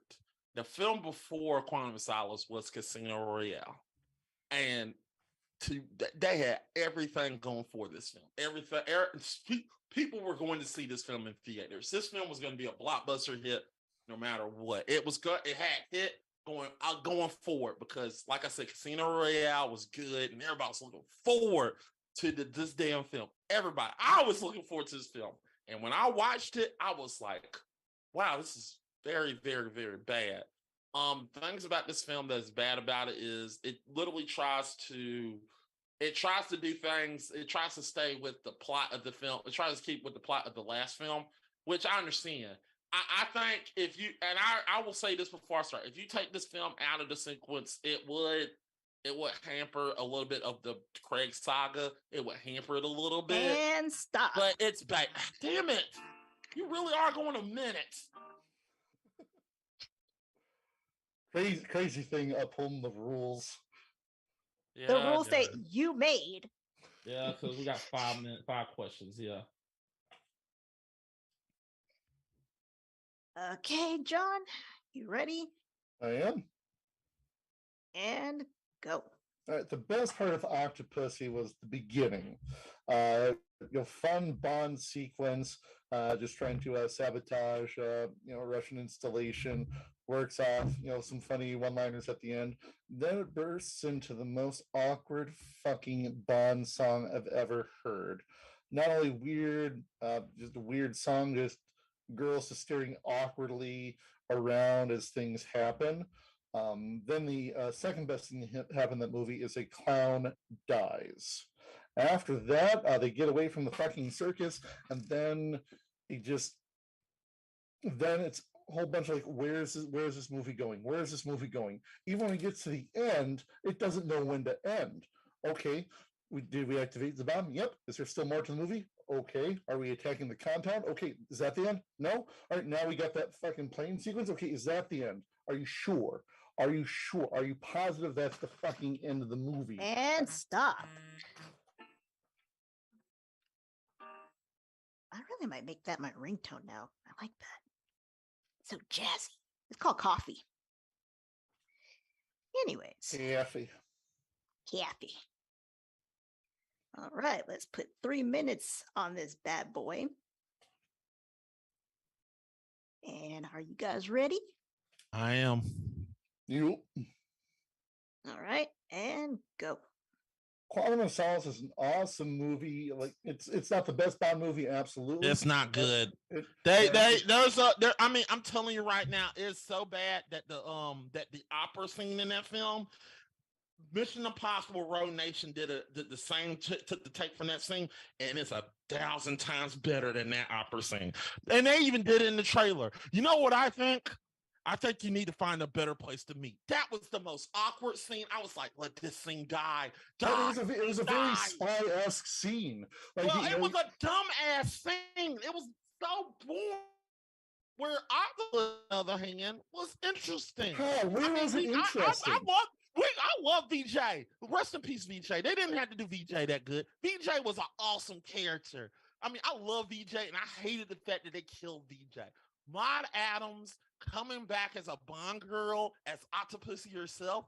Maud Adams is a gorgeous woman, and she's gorgeous, and that's where it ends with the interesting parts about it. No, she is interesting. She's the most interesting person in this film. She's literally a smuggler who smuggles stuff in. The whole plot of your film is very interesting too. It's literally has to deal with one general trying to start a war with trying to build up the Cold War to take over parts of Europe so he can expand Soviet advancement. It's interesting. My film is about oil. It's about fucking oil. That's all. It's oil. Who gives a fuck about oil? It's not about the oil. It's about the water. I mean, if I want to watch an oil film, I'll watch There Will Be Blood. This film is boring. It's not about oil. It's about water. That he's trying to take over. It's about water. No, they think they're getting water. And they think they're getting water. That's boring. I mean, the action sequences are boring. It is very bad. And I know the action sequence is boring. I know for a fact. I know the rooftops beating the shit out of stuff. I want to get this out before we fact check. I know what you're gonna say. This is during a writer's strike, and I understand, but I'm not talking about the writing or anything that has to do with the film. I'm talking about the action sequences of this. Right, chasing someone on the rooftops, trying to get through. Just beating the piss out of a person in a hotel.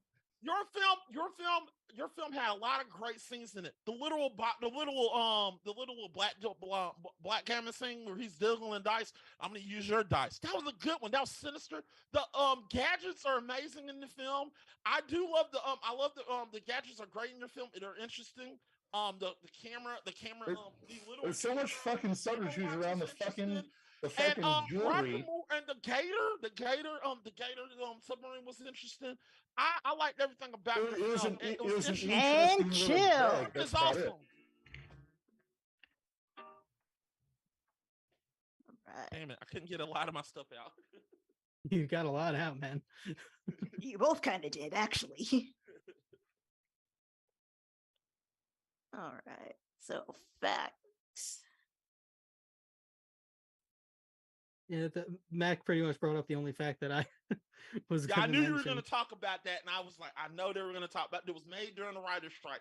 I know you're going to say that. I'm not talking about the writing. I'm talking about the action sequences, the direction of the film.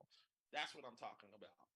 The direction of the film was terrible, and that doesn't make up anything for writing. That was my argument. The writing was not the problem of this film. The direction of the film was the problem. Apparently, Chinatown was an influence on Quantum of Solace, which makes sense with the water. Yeah. But there's a lot of choices, like they literally do a callback to Goldfinger with the oil of the agent who died, and she put oil on it. That's a little callback of Goldfinger. I mean, All right. What's Octopussy's real name? we Do you don't know know. what that is. No, Yes, we don't. We don't Actually, know. it's Octavia Charlotte Smythe. I thought it was going to be something else. Yeah, me too.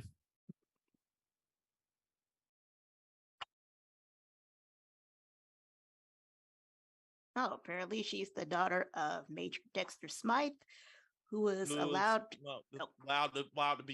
take suicide or to go to turn himself in. He chose suicide. Yes. So that's why she had to bang Bond. No. She banged Bond because she wanted to.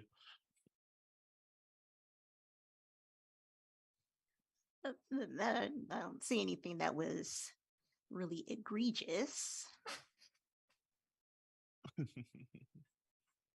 Which I'm disappointed. I want to know who the father is. Who the father of what? Remember Jerry Springer doing that whole bit? Oh, there we go. Good callback. Oh, yeah. Great callback. Yeah. Took us 2 hours, but we got there. Yeah. Now, it turns out me and Mac are actually related. Yeah. There we go. Yeah. Yeah. Fuck.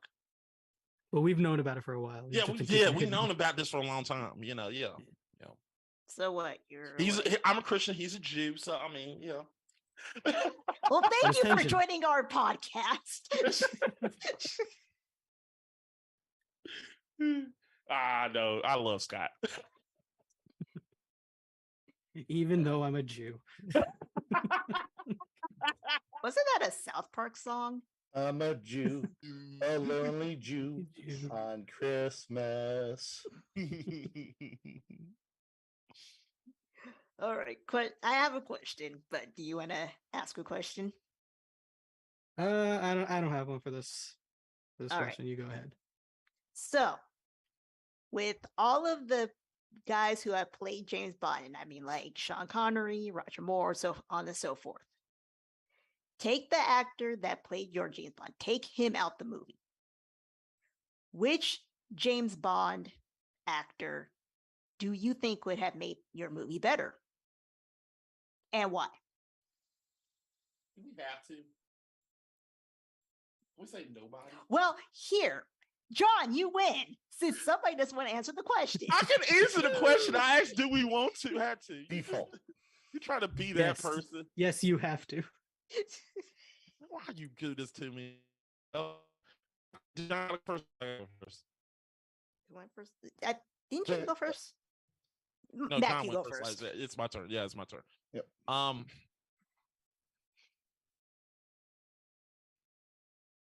Okay, I would say if you were to put, I really want to say if you put, damn it. I mean, if you need a minute to think about it, because you do have to answer the question why. Fuck. Not you, dog. I said that my dog started growling. I'm not talking to you.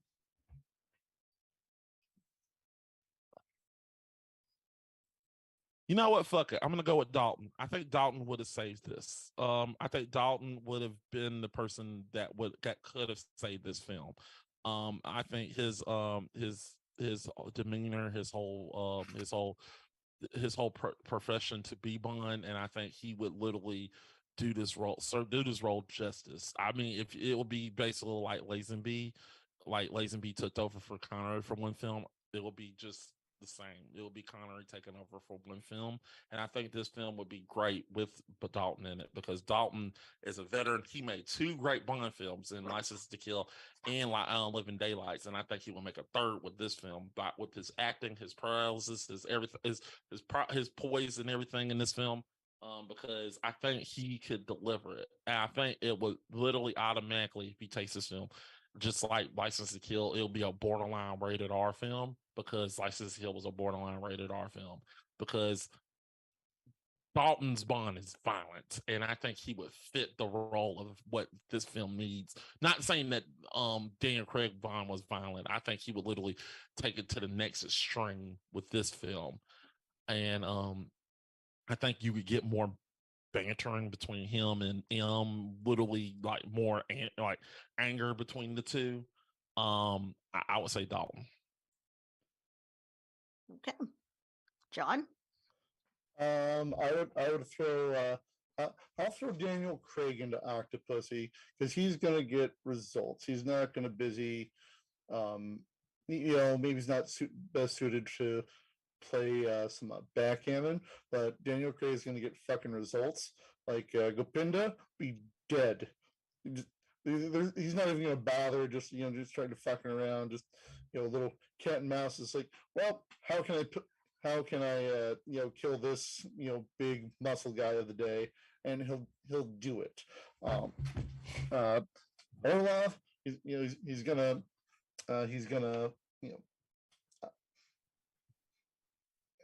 stuff mixed up. He's gonna fuck Orlov up. Like, okay, yeah, you're. Sorry, I'm getting my movies mixed up. I apologize. No, I'm not. Yes, I'm looking at a bunch of different movies here. But either way, Daniel Craig is not going to care about anything that happened. The whole egg. He's like, well, what the fuck is this about? Break the egg. Be done with it. He's gonna take care of Orlov himself. He's going to make sure that bomb gets defused and everything's taken care of at the scene. And we're going to get to the end of the movie thanks to Daniel Craig just wanting to cash that paycheck and wanting to make sure everything is finished in a timely manner. Okay.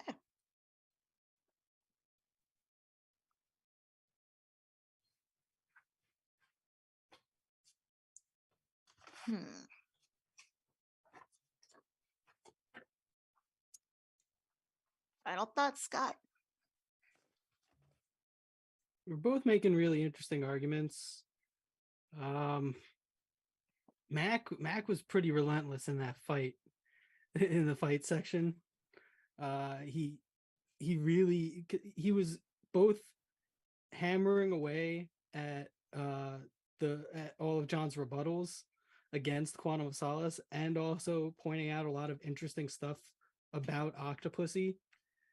And I feel like I didn't get enough specifics from John about why Quantum of Solace was a more boring movie, or about why Octopussy was why Octopussy was a worse movie rather than I guess I just need to yell louder. Sorry. Yeah, Mac was really like relentless in that section of the fight, and it would have been impossible to like argue against that. So I think for me, I have to give it to Mac on this one. Do I want to make this easy or difficult? Difficult.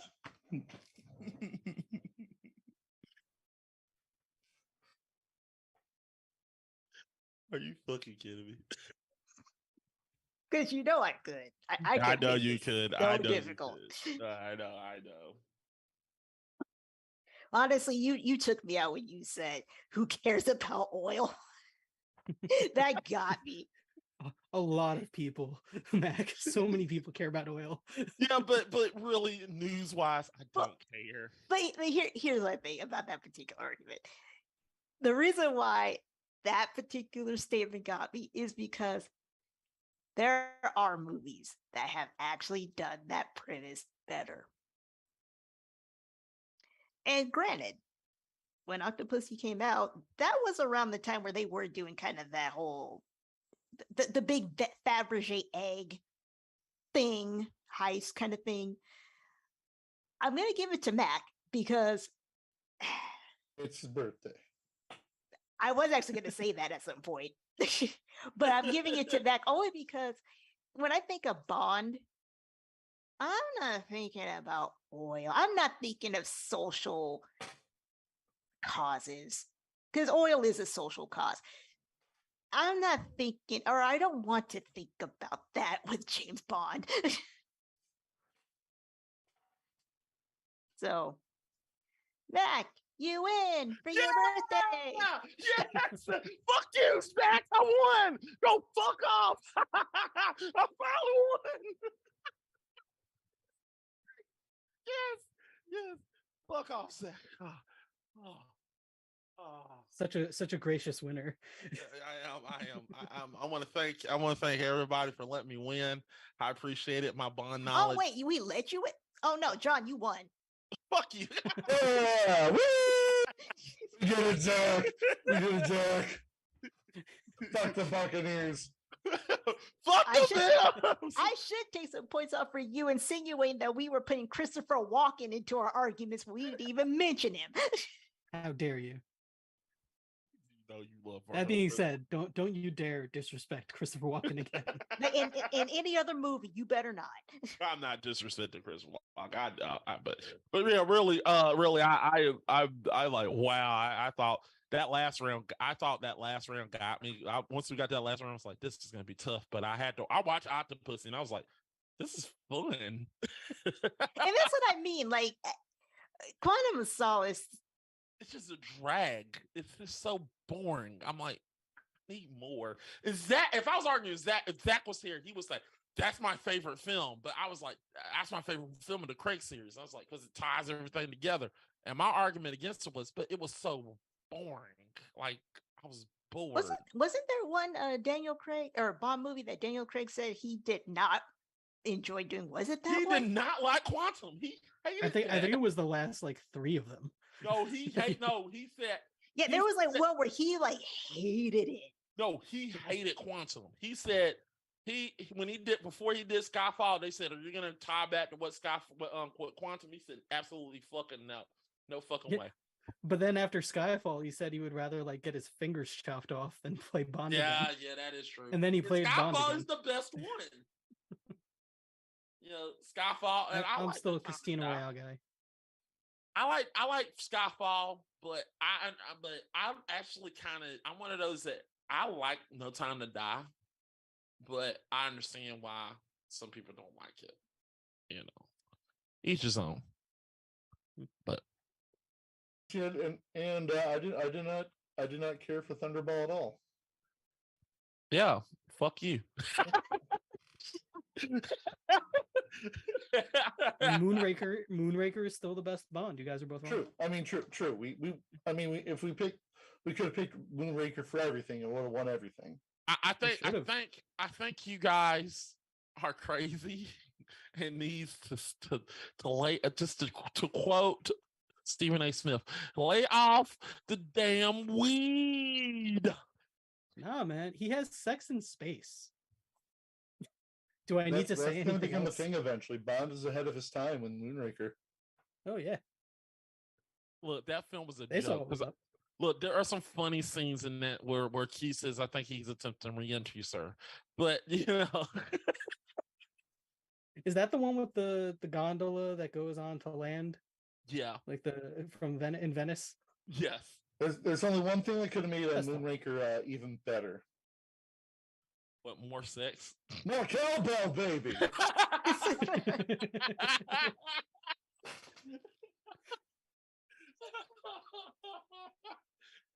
I was like, what, more sex? I was like, damn, I was wrong. Absolutely both right. wrong. I was You're both way right. off. But damn. So Scott, did we get a count on that body count that Bond got? I couldn't find anything past Quantum of Solace. There has not been an update. So 86 as of now. fuck how that man did not get the I think disease. it was 63 as of now. 63. How the fuck did that man not? you get the added disease? like another 23. I know that. Well, considering his track on the sex record where he was like, wait, it was only 2 girls? I thought it was 20. But in those later Bond movies, he got all domesticated. So I don't know. I don't think he was doing as much. So after Quantum, yeah, he was banging several women. Because he had nothing else to do. Yes, he like especially like but, in Skyfall. but by no time to die, it's nobody, right? It's his wife. No, that's not his wife technically, or whatever, his baby mama. Yeah, I guess. I don't know, y'all. I don't know. 597 is the last count. I mean, I know he wanted to bang Anna Demas' character. He wanted to forgot her name. He wanted to bang her. I know that for a fact. Who doesn't want to bang Never her? happened. Didn't happen. Yep. Who doesn't want to bang her? She's hot. All right, time for plugs. I mean, I guess if we have to end on something, it might as well be misogyny. Nobody's denying it. She's hot. I'm denying it only because I don't swat. I don't swing for that team. But if you did, I'm going back to that whole Halle Berry thing. I'm mad about that. well, Halle Berry is hot, but that's it. There's a lot of scenes in that film that really push me the wrong. I just want. Is it okay for me to just say "Die Another Day" does not exist? Well, then why did you fight for Quantum of Solace? Because Quantum exists in my head. It's still like you can take away. Here's the thing: you could take away "Die Another Day" because you can just blot that out of your mind. But with Quantum, I can't, because if I gotta watch Quantum to understand the whole Craig series. Like, Fair enough. Who's Dominic Green? Who's Vesper?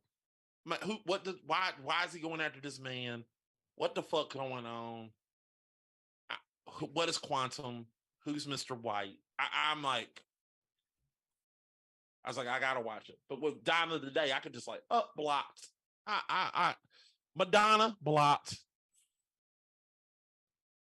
Die another day. I just die another day. All right, so plugs. Yeah, plugs. Go ahead. Miss, you start.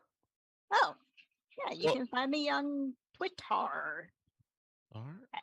Yeah, I do polls when I'm trying to post right now because I totally looked at what time it was and it's like, oh crap, I'm gonna post. So yeah, Twitter. Zach. Oh, sorry. I'm sorry. I'm confusing you with Zach. John. Sorry. I'm sorry I called you Zach because I had to spell the dingman from you. You're great. You're pure. Us Wisconsinites look alike. I get how it is.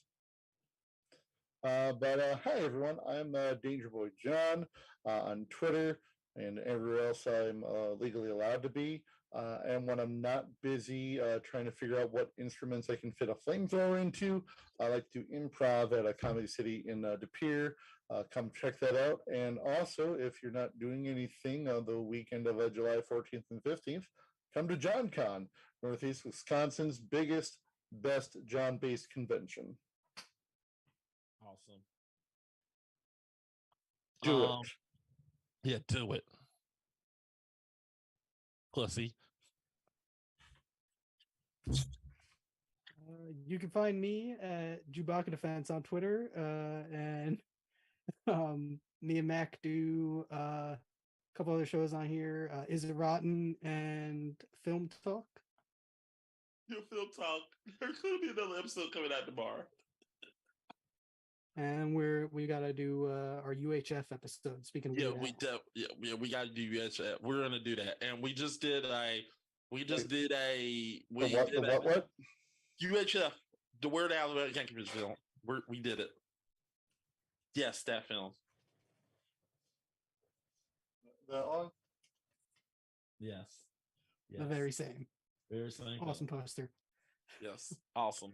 We're gonna do that film. I can't wait. I cannot wait. We also if you didn't see it, we ended up uploaded our episode of Is It Rotten? It's up right now, so make sure you go watch that. Also tomorrow, Scott, you're done. I'm sorry. Yeah, I'm done. All right. Wait a Nice. minute, he's getting something else. He's got UHF on Blu-ray. Yeah, you really want to come on the episode, don't you? I say we do it, man. I say we get them on. Yeah, jump. Huh?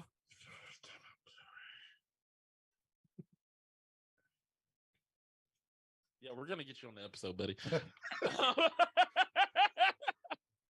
Whenever you're free, we'll get you on there. I've liked you. I've liked Weird Al for a couple of decades. No, I understand. I love you. I love that film. So, also, make sure you go watch our episode of Film Talk. We're going to be talking about La La Land versus Moon Knight, and We definitively answer which is better. which is better. And guys, I just want to let you know before you watch it, we were unbiased as hell. We were not biased. Yep. Totally unbiased. Totally unbiased. Totally unbiased. I swear to you, I promise to you that we are unbiased. We actually love both films equally.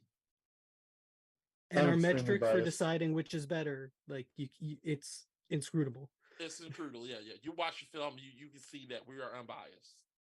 Ah, shit. Why my fingers crossed? I promise to you that we are unbiased when we did this episode, recorded this episode. All right. We actually do love La La Land.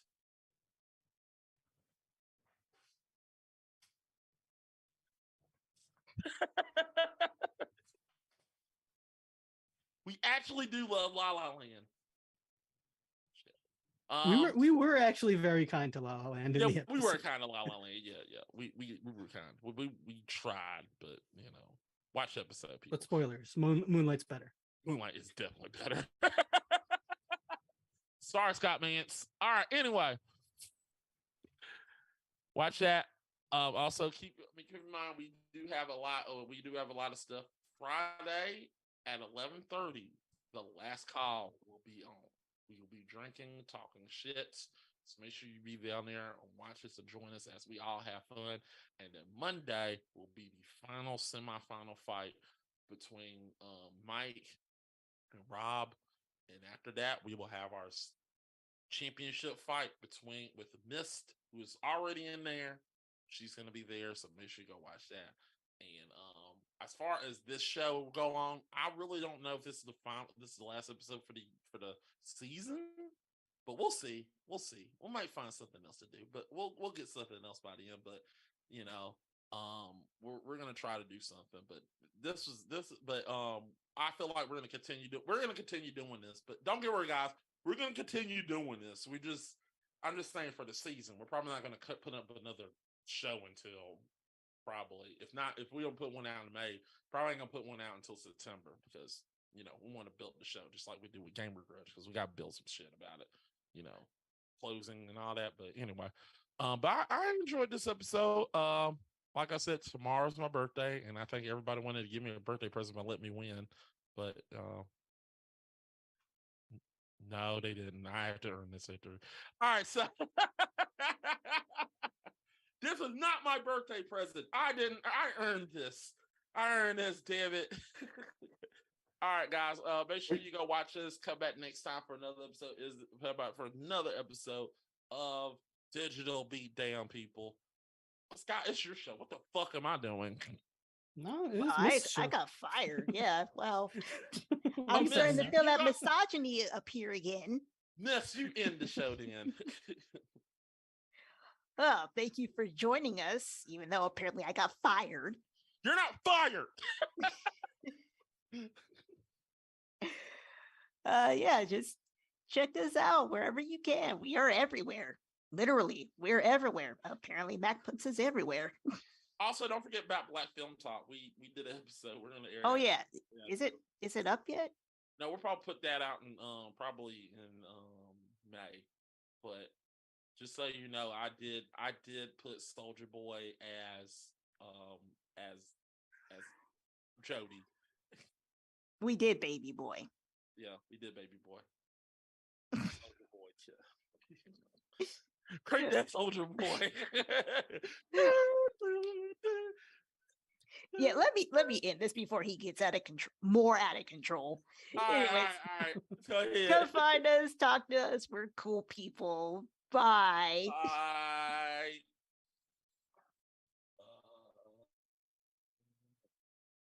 Uh-oh. Uh-oh. Uh-oh. Uh-oh. Wait a minute.